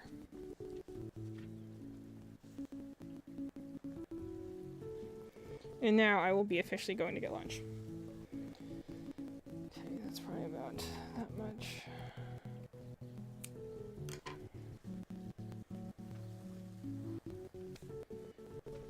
Okay. Got an ear, got a nose, and I got a body. Means I think I just need another tail and the ear. So maybe by the next time I'm on here, I might even actually be done with my dog.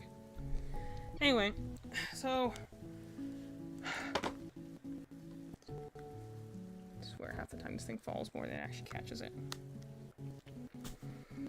So yeah, that's about that for now. I've been on here for well over 2 hours at this point, so I think it's time to go get some lunch. Thanks for anyone who hang out. Thanks to anyone who's lurking, anyone who hung around to hear me chat. This is honestly just therapeutic for me. I get to work on some stuff, I get to chat about whatever's on my mind, and maybe it serves as good background noise for someone who's working on an essay or something. You know, whether you're in chat or whether you're lurking, I appreciate you hanging out with me. So, maybe another stream tonight. I'd like my next one to be video game themed, so maybe tonight or maybe tomorrow. We'll see. I'd like to try and get one more stream in. My classes, I'm doing classes for a graduate program start on Monday, so I'm assuming once those start, I'm probably going to be down to like 2 streams a week at best, so I'd like to try and get one more in before we hit that on Monday, and I'm probably going to start being much more busy. So, just heads up, when we get in, after like next week, I'm probably going to be more distant, probably more 1 or 2 streams a week as opposed to like I try and stream like close to every other day, if not every day if I can. So thanks for everyone for hanging out. This was fun, and I'll see you guys all next time.